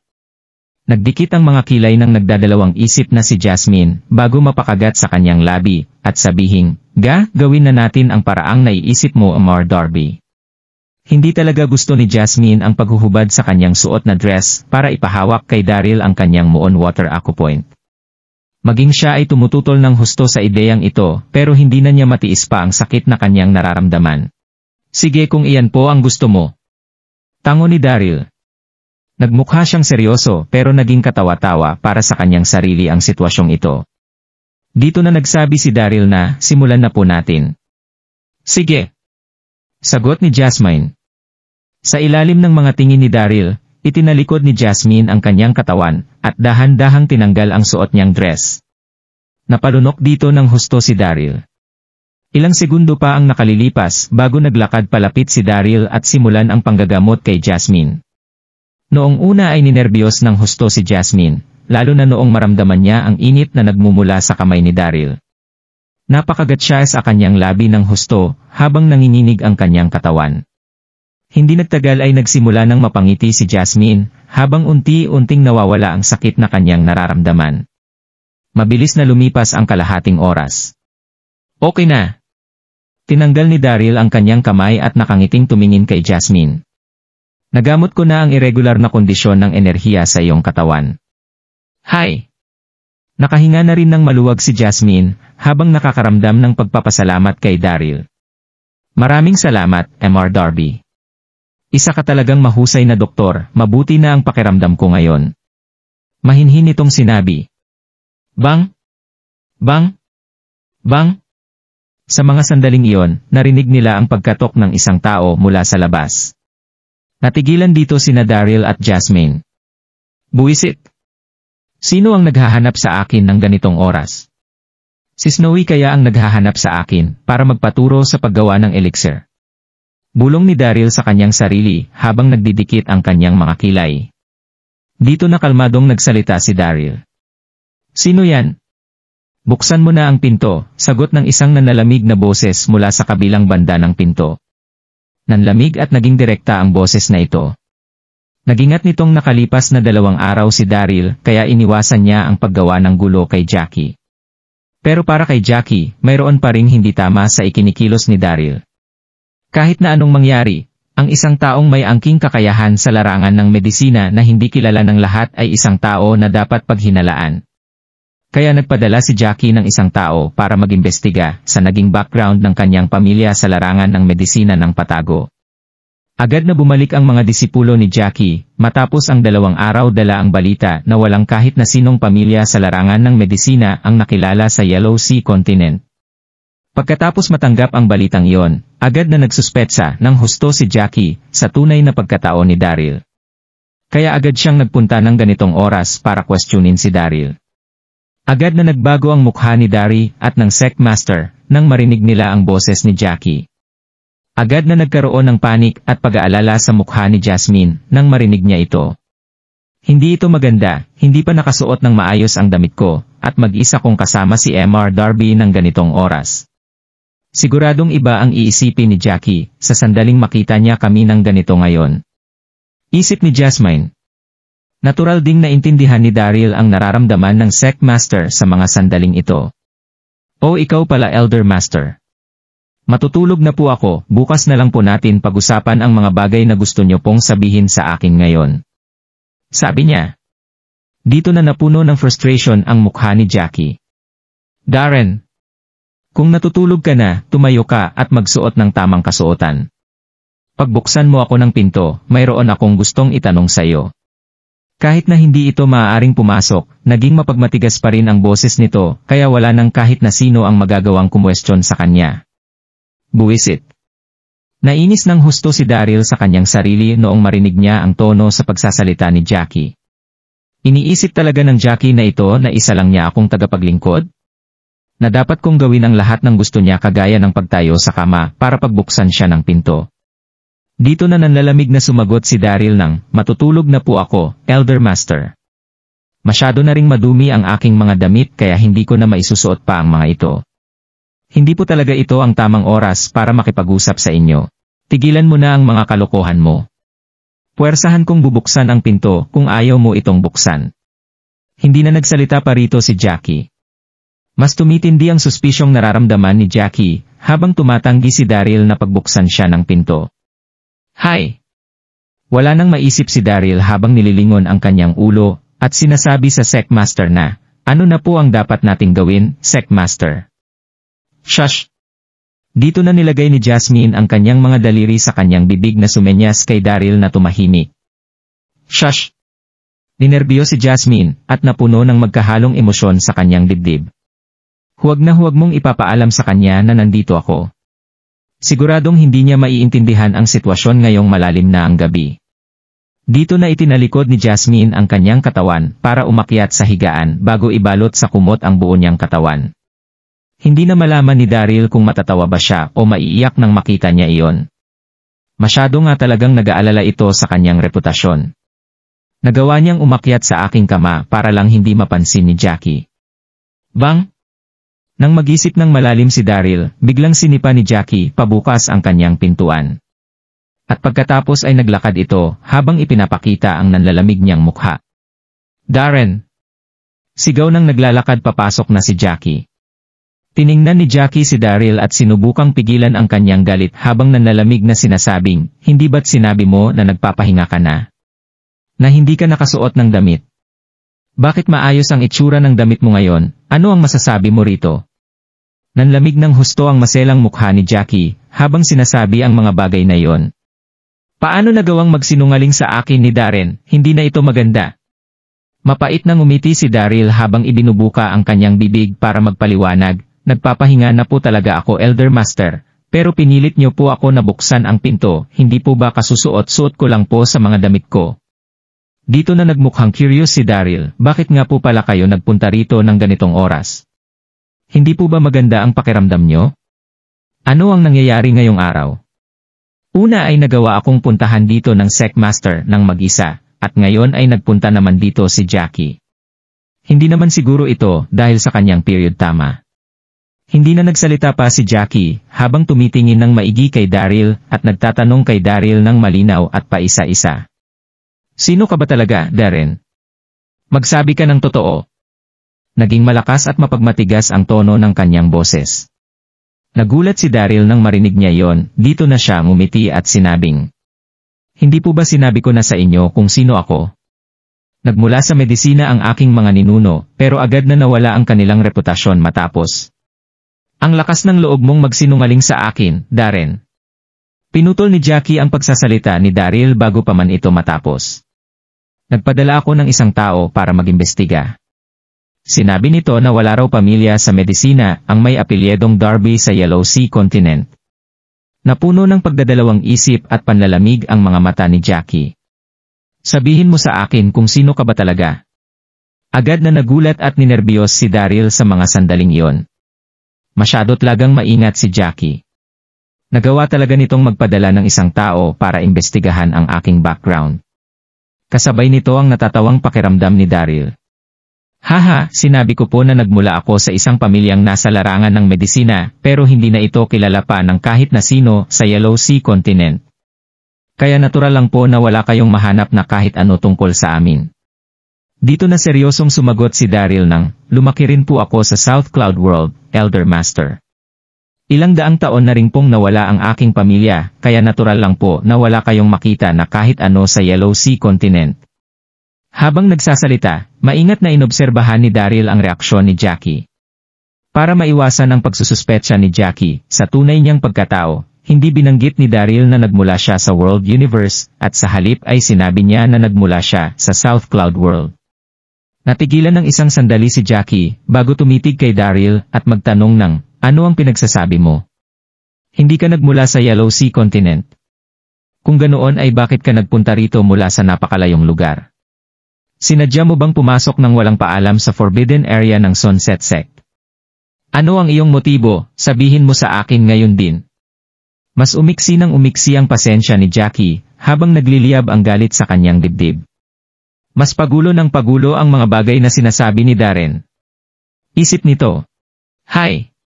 Hindi man lang nagpanik si Daryl nang maramdaman niya ang galit ni Jackie.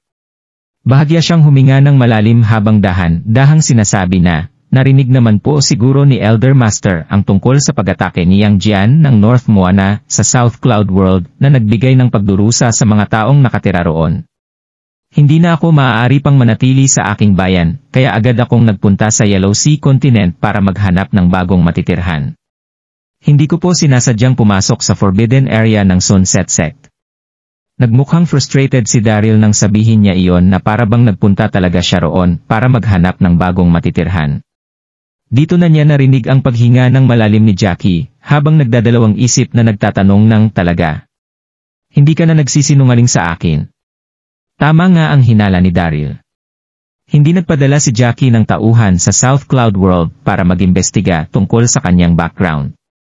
Pero hindi pa rin ito nakukumbinsi sa mga sinasabi ni Daryl. Noong isipin ito ni Jackie ng husto, inatake nga ng North Moana Continent noon ang South Cloud World, narinig niya rin na maraming tao ang nawalan ng tirahan. Marami ring tao ang umalis ng South Cloud World para manirahan sa ibang mga kontinente. Totoo ang lahat ng aking sinasabi. At saka wala po akong kahit na anong hinanakit sa inyo, kaya bakit po ako magsisinungaling tungkol sa tunay kong pagkakakilanlan? Mapait na ngiti nang sumasagot na si Daryl.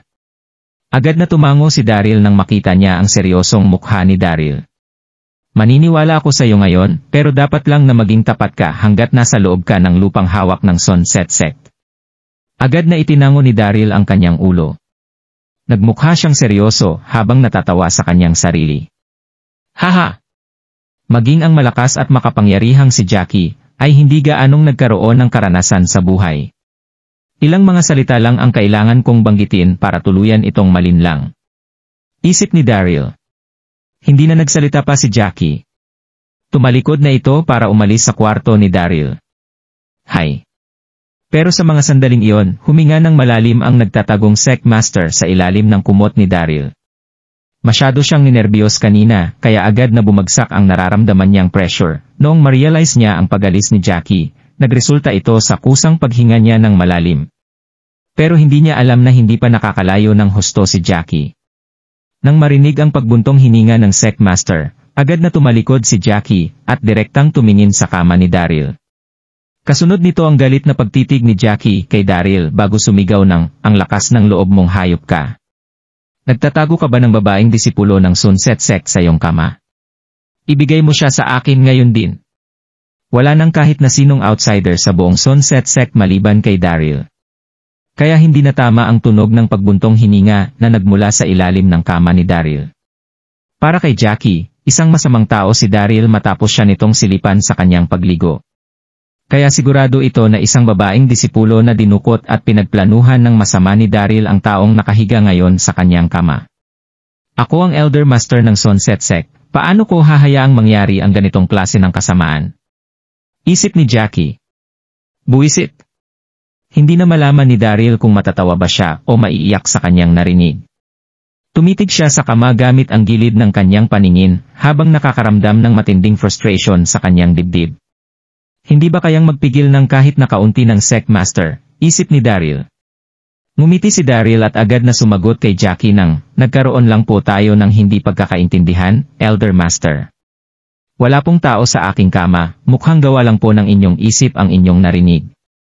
Alam ni Daryl na ayaw ipakita ng Sect Master ang kanyan sarili kay Jackie, dahil nag-aalala ito na baka iba ang maisip nito sa kanilang sitwasyon. Ito ang dahilan kung bakit ginawa ni Daryl ang lahat para protektahan ang Sect Master. Pero mas tumindi ang suspisyon ni Jackie habang sinusubukan ni Daryl na protektahan ang Sect Master. Nagkamali lang ako ng pandinig. Nagagalit na tumawa rito si Jackie. Darren, iniisip mo ba na isa lang akong 3-year-old na batang pwede mong lokohin ng walang kahirap-hirap? Direkta at mabilis na naglakad si Jackie papunta sa kama kaya hindi na ito nagawa pang mapigilan ni Daryl. Kasunod nito ang mabilis na pagangat ni Jackie sa kumot. Agad na nanginig ang buong katawan ni Jackie nang makita niya kung sino ang nakahiga sa kama. Agad na nagpakita ng iba't ibang emosyon ang kanyang mukha. Nakita niyang kaakit-akit na nakabaluktot ang namumulang Sect Master sa kama ni Daryl matapos matrap sa ilalim ng kumot nito ng ganoon katagal. Sa wakas ay nakabalik na rin sa realidad ang isipan ng nakatingin sa Sect Master na si Jackie habang nakakunot niyang sinasabi na, "Bakit ka nandito? Kayo ba ni Darren?" Nabalot ng iba't ibang emosyon ang dibdib ni Jackie. Kahit na naging mahusay si Daryl sa larangan ng medisina, isa lang itong doktor. Kaya hindi na dapat pang pagtuunan ng pansin ang mga taong kagaya nito. Naniniwala rin siya na mataas ang standards ng Sect Master pagdating sa ganitong mga bagay, kaya siguradong hindi siya mauhulog sa isang lalaki ng basta-basta. Pero hindi pa rin ma-imagine ni Jackie na ang Sect Master, na itinuring na niyang kapatid ay mauhulog sa isang lalaki na kagaya ni Darren at makikipag-date sa loob ng kwarto nito ng ganitong oras. Sa bagay, nakarating na rin naman sa pinaka-intimate na stage ang relasyon ng dalawang ito. Agad na magsususpetsa ang kahit na sino sa sandaling makita nila ang sitwasyong ito. Hindi naging maayos ang pananamit ng Sect Master habang nakahiga sa kama ni Daryl. At ang paulit-ulit na pagtanggi ni Daryl na buksan ang pinto. Siguradong may nangyayari na sa dalawang ito, namumulang inisip ni Jackie. Jasmine, kailan pa naging kayo ni Darren? Pwede mo namang sabihin sa akin na gusto mo siya, hindi mo kailangang magtago ng ganito. Pareho naman kayong hindi kasal, kaya hindi tama para sa iyo na gawin ito. Tanong ni Jackie. Naging malapit siya sa Sect Master, kaya magkapatid na ang naging turing nilang dalawa sa isa't isa. Ako, nang mapansin ang naguguluhang pakiramdam ni Jackie, napakagat na lang sa labi ang namumulang Sect Master habang sumasagot ng, "Hindi mo naiintindihan ang mga pangyayari, Ate Jackie. Kami ni Mr. Darby ay hindi." Kasalukuyan nang nagpapanik at nag-aalala ang Sect Master. Agad na pinutol ni Jackie ang kanyang pagsasalita bago pa man siya matapos dito. Pilit nang umiti si Jackie habang ikinakaway ang maganda niyang mga kamay. "Sige, hindi mo na kailangan pang magpaliwanag sa akin. Jasmine, ang pagmamahalan sa pagitan ng isang lalaki at isang babae ay ang pinakapangkaraniwang bagay na nangyayari sa mundong ito. Hindi mo ito kinakailangang ikahiya sa harapan ko. Sa bagay, hindi rin naman ako isang konserbatibong tao." Tumama ang tingin ni Jackie kay Daryl habang nanlalamig na sinasabing, "Darren, ngayong malalim na pala ang relasyon niyo ng kapatid ko, hindi na ako magsasalita pa." Sa kanyang ulo. "Hindi mo po naiintindihan ang mga nangyari, Elder Master. Wala pong namamagitan sa amin ng Sect Master." Nakaramdam ng matinding kahihiyan si Daryl sa mga sandaling ito. Buwisit, nagkamali siya ng akala. Kinakailangan kong linawin sa kanya ang lahat sa lalong madaling panahon. Agad na nagbago ang mukha ni Jackie nang sabihin yon ni Daryl. Dito na niya tinitigan si Daryl gamit ang nakamamatay niyang mga tingin. Ang lakas ng loob mo, Darren. Gusto mo na bang mamatay matapos mong sabihin ang bagay na yan? Nanlalamig na sinabi ni Jackie habang kumukulo ang kanyang dugo. Nang sabihin niya iyon, hinawakan ni Jackie ang evolving murder machine gamit ang maganda niyang mga kamay, nagmukha itong atake kay Daryl anumang oras. Mula sa kanyang nakita, siguradong may nangyari sa dalawang ito. Natural lang din na idini ito ng nahihiyang sect master dahil isa siyang babae. Pero para sa isang lalaki na kagaya ni Daryl, hinding-hindi niya dapat ito idini. Nasaan na ang pagiging responsable nito sa kanyang mga ginawa? May mas isasama pa ba ang isang ito? Pasimpleng kumunot ang noo ni Daryl nang makita niya ang evolving murder machine. Iniisip ni Jackie na may nangyari sa amin ng sect master. Siguradong malaking gulo ito.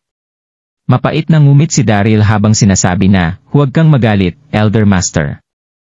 Isa pong mahabang kwento ang tungkol sa amin ng sect master. Bakit hindi natin hayaan ang sect master na ipaliwanag ito sa iyo ng malinaw? Ngayong iba na ang iniisip ni Jackie, wala nang saysay ang pagpapaliwanag ko rito. Mas makabubuti kung pakakalmahin ko muna ang nagiinit nitong ulo. Habang nagsasalita, napakagat ang sect master sa kanyang mga labi, habang sinasabi kay Jackie na, opo, ate, huwag kang magpadala sa iyong emosyon. Tama si Mr. Darby, mayroon akong ibang rason kung bakit ako nasa loob ng kanyang kwarto. Ito ay dahil sa masama kong pakiramdam, humingi ako ng tulong kay Mr. Darby para gamutin ito. Kaya, agad na pinutol ni Jackie ang pagsasalita ng sect master bago pa man ito matapos. Ginamot kanya habang nasa kama. Sinubukang pigilan ni Jackie ang kanyang ngiti habang nagtatanong. Namula ng husto ang magandang mukha ng sect master, hindi na niya alam kung ano ang kanyang sasabihin. Paano niya maipapaliwanag ang tunay na nangyari? Kasalukuyan ng naguguluhan ngayon ang sect master. Bahagyang ngumiti si Jackie at sinabi sa sect master na, CJ, hindi mo na kailangan pang magpaliwanag. Alam ko na sa aking sarili kung ano talaga ang nangyari. Itinuturing din kitang kapatid. Kaya noong mapasok ako sa sitwasyong ito, responsibilidad kong maitama ang lahat. Kahit na natural lang para sa nagmamahalang lalaki at babae ang bagay na ito, hindi mo pa rin ito dapat gawin ng basta-basta. Dito na humarap si Jackie kay Daryl para nanlalamig na sabihin, Darren, mukhang gustong-gusto ka talaga ng kapatid ko. Magkasabay na lumaki si Jackie at ang sect master, kaya kilalang kilala na niya ito. Sa dinami-rami ng taon nilang magkasama, hindi pa niya ito nakikitang mag-alala ng husto sa isang lalaki. Nag-alala rin ng sect master na baka patayin ni Jackie si Darren noong araw na yon. Sa ilalim ng ganitong mga sirkumstansya, naniniwala si Jackie na mayroon na ngang namamagitan sa gitna ng sect master at ni Daryl. Dahil kung hindi ay hindi mag-aalala ng ganito ang sect master. Napakamot na lang sa kanyang ulo ang mapait na ngumingiting si Daryl. Tumingin si Jackie kay Daryl habang nagpapatuloy sa pagsasalita, ngayong gustong-gusto ka ng aking kapatid, hindi ko na kayo paghihiwalayin sa isang kondisyon na dapat mong sangayunan. Dahil kung hindi ay papatayin kita kahit nasisihin pa ako ng aking kapatid habang buhay. Nagulat at napakunot dito ang ulo ni Daryl sa kanyang sarili. Ano na naman ba ang gusto ni Jackie? Wala ka ng kinalaman sa kung anong relasyon namin ng sect master. Sige, tingnan natin kung ano ba talaga ang gusto mo. Pilit na ngumiti si Daryl habang sinasabihan si Jackie na magpatuloy sa pagsasalita. Nang makita niya ang hindi pagtanggi ni Daryl sa kanyang kondisyon, agad na bumaba ang tono sa pagsasalita ni Jackie at malinaw na sinasabing, simple lang naman ang kondisyon ko. Mula sa araw na ito, buong puso mo siyang mamahalin at hinding-hindi ka aalis sa kanyang tabi rito sa Sunset Sect habang buhay. Halos mapatalon sa sobrang pagkagulat si Daryl nang marinig niya iyon. Hindi ako makakaalis ng Sunset Sect habang buhay. Hindi ba't magiging isa na lang akong nakikitirang asawa sa sandaling mangyari ito? Wala namang namamagitan sa amin ng sect master, kaya bakit ko kailangang manatili rito ng habang buhay? Sa mga sandaling iyon, namula ng husto ang mukha ng sect master. Napapadyak na lang ito sa sobrang pag-aalala. Ate, hindi naman katulad ng iniisip mo ang relasyon namin ni Mr. Darby. Sa totoo lang ay, alam ng sect master na ginagawa ito ni Jackie para sa kanyang kapakanan. Pero isa lang itong hindi pagkakaunawaan, hindi na kami pwedeng magpatuloy ni Mr. Darby sa bagay na ito at umarte na para bang totoo ang mga iniisip ni Ate Jackie. Isip ng Sekmaster. Ikinaway ni Jackie ang kanyang mga kamay bago hintayin matapos magsalita ang Sekmaster. Okay lang ito, Jasmine, alam ko namang nahihiya ka na aminin ang totoo para panatilihin ang kasalukuyan mong reputasyon. Hindi mo na kailangan pang magpaliwanag. Tumingin si Jackie kay Daryl at nagpatuloy sa pagsasalita, pero kung isa lang talaga itong hindi pagkakaunawaan, dapat ko lang patayin si Darren sa lugar na ito. Isang determinadong tao si Jackie, kaya hinding-hindi niya palalampasin ang kahit na anong bagay nang hindi niya natatapos ang mga ito. Kung isa nga lang itong hindi pagkakaunawaan, dapat lang na mamatay si Darren. Kahit na anong mangyari ay nagawa pa rin itong silipan ako sa pagligo. Isa na itong nakamamatay na parusa. At nagawa niya ring makita ang katawan ng Sekmaster ngayong gabi.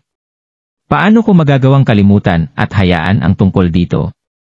Paano na ang reputasyon ko? Isip ni Jackie. Nang marinig niya iyon, napakagat na lang sa kanyang labi ang Sekmaster at natahimik sa kanyang kinaroroonan. Sa sandaling malaman niya na isang hindi pagkakaunawaan lang ang lahat ng ito, ayon sa kanyang personalidad, siguradong hinding-hindi na niya pakakawalan pa si Mr. Darby. Pinagsisihan na ng Sekmaster ang lahat sa mga sandaling iyon. Hindi na sana siya nagtago pa sa ilalim ng kumot kung naisip niya lang ito kanina, at sa halip ay sinabihan na lang sana niya si Mr. Darby na pagbuksan ng pinto si Jackie. Hindi na nagsalita si Jackie nang makita niya ang tahimik na Sekmaster. Pagkatapos ng isang segundo, tumitig si Jackie kay Daryl ng husto bago sabihin, mayroong hangganan ang pasensya ko, Daryl. Sa sandaling sumangayon ka sa aking kondisyon, i-anunsyo ko na sa lahat bukas ang bago mong posisyon bilang Lord Master ng Sunset Sect. Huwag mo akong sisihin sa pagiging walang awa sa sandaling hindi ka pumayag dito. Umikot ng husto ang isipan ni Daryl nang marinig niya iyon. Nablangko ang kanyang isipan habang blangkong nakatingin sa Sekmaster. Wala na siyang masasabi pa sa mga pangyayaring ito. Sa sandaling sumangayon ako na ang magiging Lord Master ng Sunset Sect. Magiging kapantay ko na si Jackie at ang Sekmaster. Maliban pa ito sa pagiging asawa ng Sekmaster. Isa nga talaga itong sorpresa. Isang napakagandang babae ng Sekmaster, kaya isang magandang bagay para sa akin ang pagkakaroon ng isang babae na kagaya niya, pero kinakailangan ko pa ring hanapin si Debra. Marami rin akong dapat na asikasuhin sa World Universe. Kaya paano ko magagawang manatili rito habang buhay? Isip ni Daryl. Nanginig at namula rito ang Sekmaster habang nakakaramdam ng frustration sa kanyang sarili. Naubusan na ng pasensya si Jackie nang makita niyang tahimik si Daryl. Napag-isip-isip mo na ba ang tungkol sa bagay na ito, Darren? Inayos ni Daryl ang kanyang isipan bago mapait na ngumiti at sabihin, ngayong nagdesisyon na ang Elder Master, isang kamangmangan na lang para sa akin pagtanggi rito. Sige, pumapayag na ako sa mga gusto mo. Dito na nagpakita ng isang senyales gamit ang kanyang mga mata si Daryl sa Sekmaster. Ayaw niya sanang sumagot pero sa sandaling tumanggi siya rito ay mapipilitan siyang lumaban kay Jackie. Dito na makikita ni Jackie at ng Sekmaster ang tunay niyang lakas na magpapakita sa tunay niyang pagkakakilanlan. Natutuwa namang tumango si Jackie nang makita niya ang pagsangayon ni Daryl. Dito na siya ngumiti sa Sekmaster bago sabihin, sige, hindi ko na kayo istorbohin pa. Magpapahinga na ako. Pagkatapos niyang magsalita, tumalikod na si Jackie at umalis sa kwarto. Humarap ito papunta sa labas at umalis. Hi! Nakahinga na rin ng maluwag si Daryl sa kanyang sarili noong mga sandaling iyon. Buwisit, nakaalis na sa wakas si Jackie. Nainis noong mga sandaling iyon ang Sekmaster habang tumitingin kay Daryl, bakit ka pumayag sa gusto niya, Mr. Darby? Kahit na mahusay sa larangan ng medisina si Mr. Darby, hindi ko naman siya gusto. Kaya paano niya ako magiging isang babae? Isa itong kalokohan, isip ng Sekmaster. Mapait namang tumawa si Daryl at nagpaliwanag, sinakyan ko lang ang mga gusto niya, Sekmaster. Nakita niyo naman po ang sitwasyon kanina, hindi po ba? Siguradong papatayin ako ng Elder Master sa sandaling tumanggi ako sa kanya. Dito na niya biglang naalala ang isang bagay at sinabing, hindi na naintindihan ng Elder Master ang sitwasyon.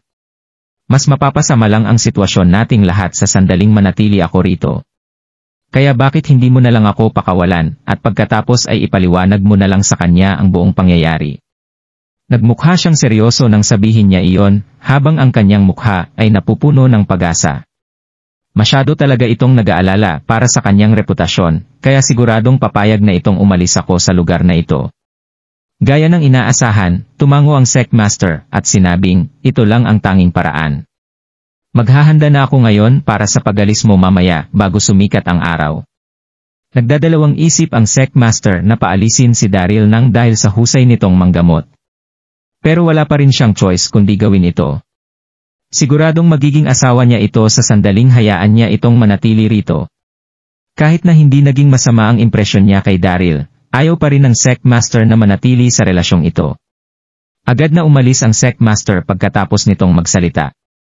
Hindi na maitago ni Daryl ang pagkasabik na kanyang nararamdaman nang makita niya ang pagalis ng Secmaster. Makakaalis na rin ako sa wakas. Hindi nagtagal ay bumalik ang Secmaster sa kanyang kwarto, sinadya nitong palitan ang suot niyang damit at sabihing, halika na. Ihahatid kita palabas. Sa ilalim ng pangkaraniwang mga pagkakataon, magagawa ng umalis ni Daryl sa pamamagitan ng utos na magmumula sa Secmaster. Pero naiiba ang sitwasyong ito. Ayaw na ng Secmaster na mag-isip si Jackie ng iba sa kanilang dalawa ni Daryl. Siguradong mabilis na malalaman ni Jackie ang lahat sa sandaling utusan niya si Daryl na umalis sa kanilang teritoryo. Kaya bilang pag-iingat, nagdesisyon ang Secmaster na ihatid si Daryl palabas ng Sotsetsek ng mag-isa. Itinango naman ni Daryl ang kanyang ulo at naglakad palabas kasama ang Secmaster. Sa mga sandaling ito, nabalot ng katahimikan ang Sunsetsek, habang dahan-dahang umiihip ang malamig na simoy ng hangin sa kanilang mga balat. Nang malapit na silang makarating sa main entrance, bahagyang nagdalawang isip ang Secmaster, habang bumubulong na sinasabi kay Daryl na, babalik ka pa rin ba sa Sunsetsek sa sandaling maging malinaw na ang lahat kay Ate Jackie. Kahit na hindi gaanong naging malapit ang Secmaster kay Daryl, bigla pa rin itong nagdalawang isip sa kanyang sarili noong maisip niya ang tungkol sa pagalis ni Daryl.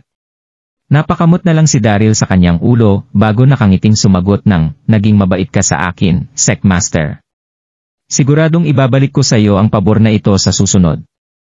Habang nagsasalita, naglakad ang dalawa palabas ng main entrance.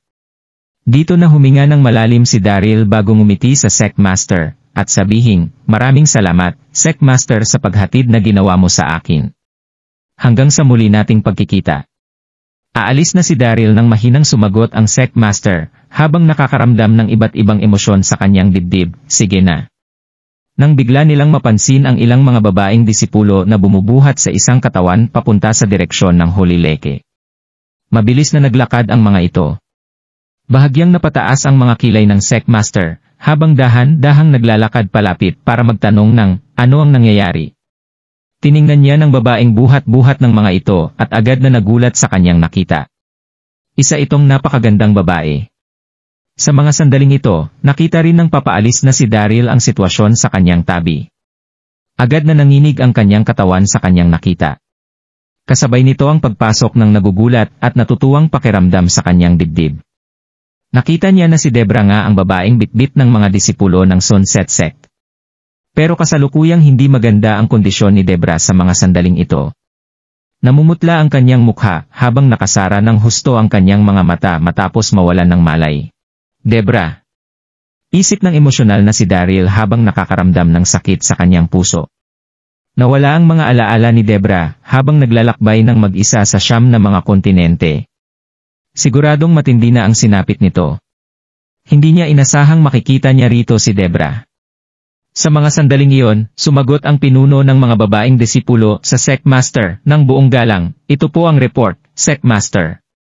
Kasalukuyan po kaming nagpapatrolya sa Holy Lake kanina nang makita namin ang pagkahulog ng babaeng ito sa isang bangin. Mukhang hinahabol siya ng isang tao kaya agad po namin siyang dinala rito. Tahimik na tumango ang Secmaster nang makita niya ito.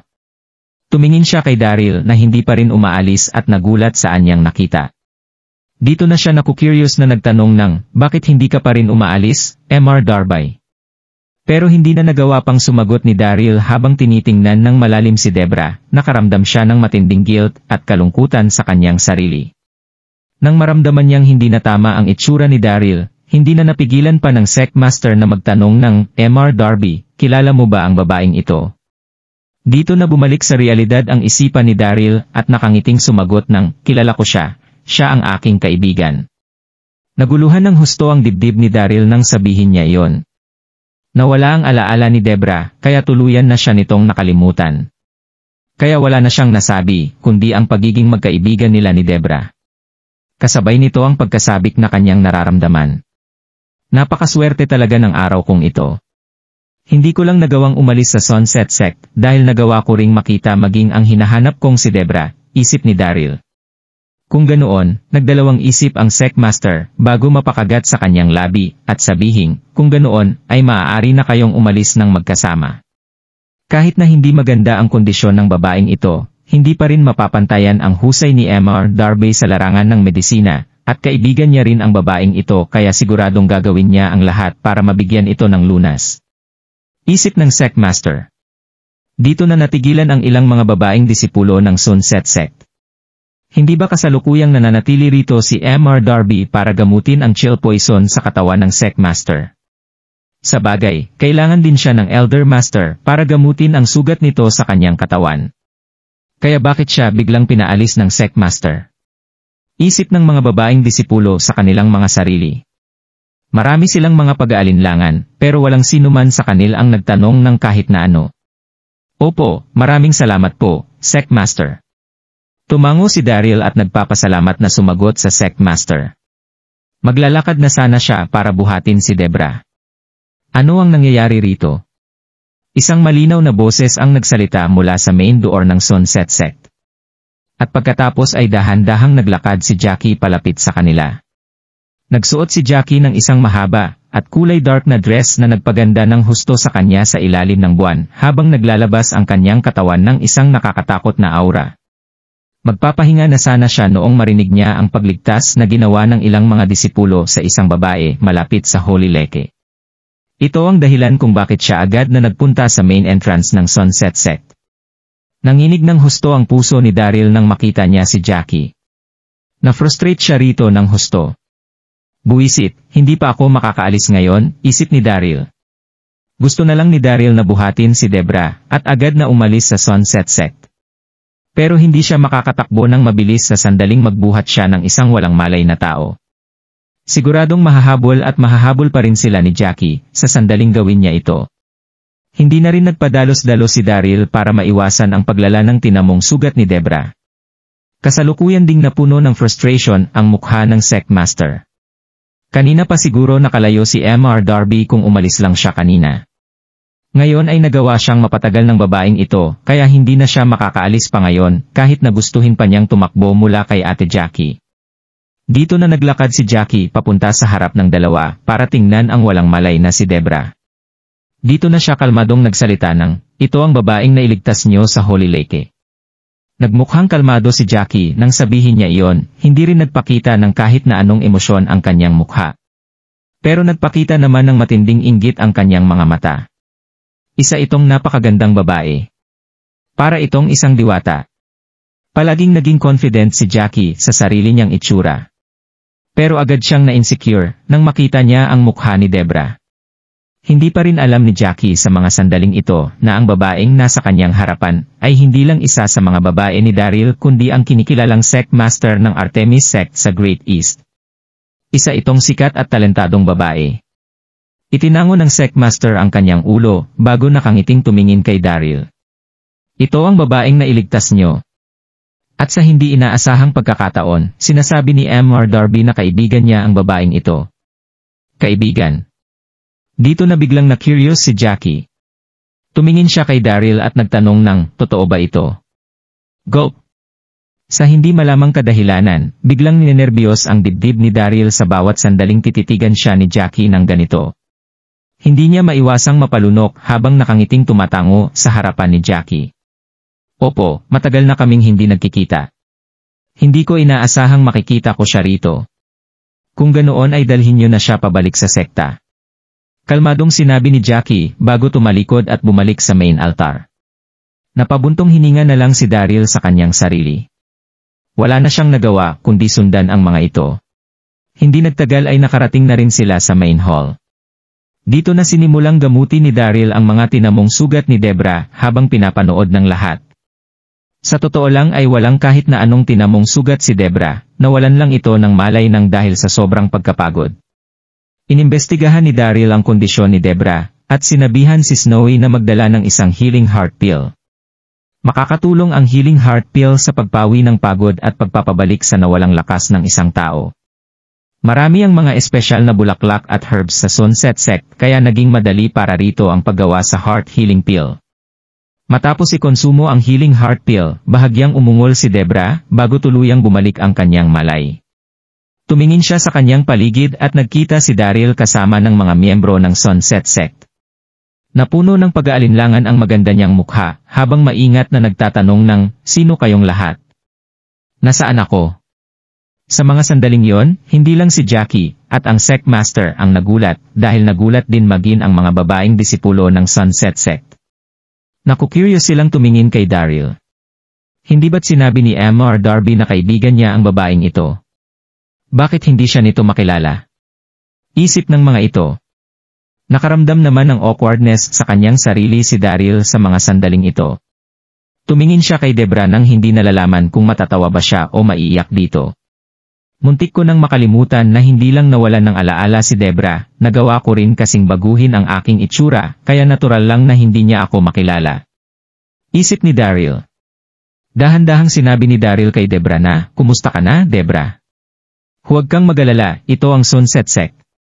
Mababait ang mga tao rito, kaya walang sinuman ang mananakit sayo." Puno ng awang tiningnan ni Daryl si Debra, habang nakakaramdam ng sakit sa kanyang puso. Nahimatay ito sa sobrang pagkapagod, siguradong matindi na ang kanyang pinagdaanan nitong nakalipas na panahon. Bahagyang tumaas ang mga kilay ni Debra, hindi pa niya naririnig ang kahit na anong tungkol sa Sunset Sect noon. Maingat niyang tinanong si Daryl at nagtanong ng, "Sino ka? Paano mo ako nakilala?" Binago ni Daryl ang kanyang itsura, kaya natural lang na hindi siya makilala ni Debra. Agad na umingay ang buong main hall, habang nagsasalita si Debra. Nagdikit ang mga kilay ni Jackie, habang tinatanong si Daryl ng, "Ano sa tingin mo ang nangyayari, Darren? Hindi ba't sinabi mo na kaibigan mo ang babaeng yan? Bakit hindi kanya makilala?" Hindi maiwasang mapatingin ni Jackie sa Sect Master, habang nakakaramdam ng unfairness para rito. Siguradong inisip ni Darren na maganda ang babaeng ito, kaya agad niyang sinabi na isa niya itong kaibigan. Hindi ko talaga alam kung ano ang iniisip ng kapatid ko noong magsama sila nito. Paano niya nagawang mahalin ang isang babaerong lalaki na kagaya ni Darren?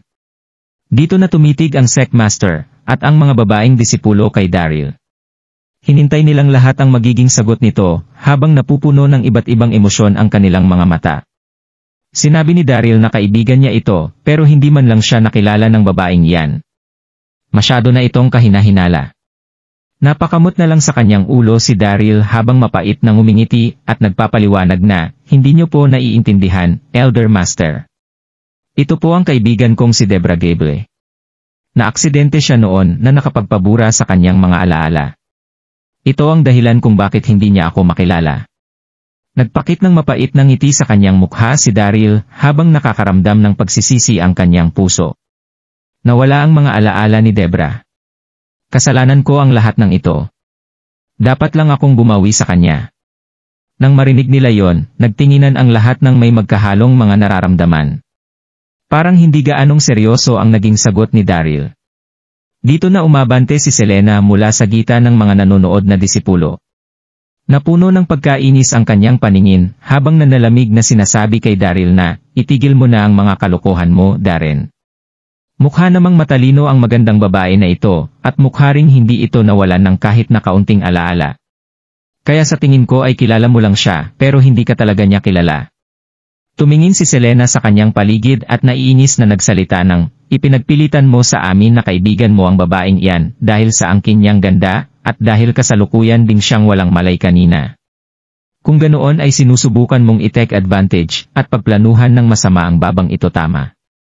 Noong sabihin niya ang huling pangungusap sa kanyang mga sinabi, nanalamig na ngumiti si Selena habang naiinis na tumitingin kay Daryl. Bilang isang senior sister ng Sunset Sect, isang napakakalkuladong tao ni Selena. Kaya agad itong nainis nang makita niya ang aroganteng si Daryl noong una itong dumating sa Sunset Sect. Natalo rin siya nito sa paggawa ng isang young pill. Ipinahiya siya nito sa lahat ng pagkakataon. At nagawa ring silipan ni Daryl si Jackie, habang naliligo, na nagresulta sa isang hindi pagkakaintindihan, pero wala nang naramdaman si Selena kundi ang lumalaki niyang hinanakit kay Daryl sa mga sandaling ito. Nitong mga nakaraang araw ay walang tigil na humanap ng pagkakataon si Selena para pasakitin ang ulo ni Daryl. Pero nang dahil sa pagiging abala nito sa panggagamot na ginagawa ni Daryl kay Jackie, at sa Sect Master, mas naging espesyal pa ang imahe nito sa lahat. Sa bagay, mayroon ding mga bantay na disipulo si Daryl na nagpahirap lalo sa ginagawang paghahanap ni Selena ng tamang pagkakataon. Nagsususpetsa na si Selena na mayroong masamang binabalak si Daryl sa kanila, kaya natural lang na hindi niya sayangin ang tamang pagkakataon na ito para ibulgar ang tunay na pagkatao ni Daryl. Sumasangayon namang tumango ang ilang mga babaeng disipulo nang marinig nila ang mga sinabi ni Selena. Tama nga ang senior sister. Masyadong kakaiba ang pangyayaring ito. Siguradong may masamang binabalak si Mr. Derby sa babaeng yan. Hindi na ito kakaiba. Masyado ngang naging mahusay ang kakayahan ni Mr. Derby sa larangan ng medisina, pero hindi pa rin ito maitatago ang pagkataon niyang. Kung nagustuhan mo ang mga ganitong video, huwag mong kalimutan mag-like and subscribe. Panoorin mo na rin ang mga naunang kabanata para lalong maubos ang oras mo.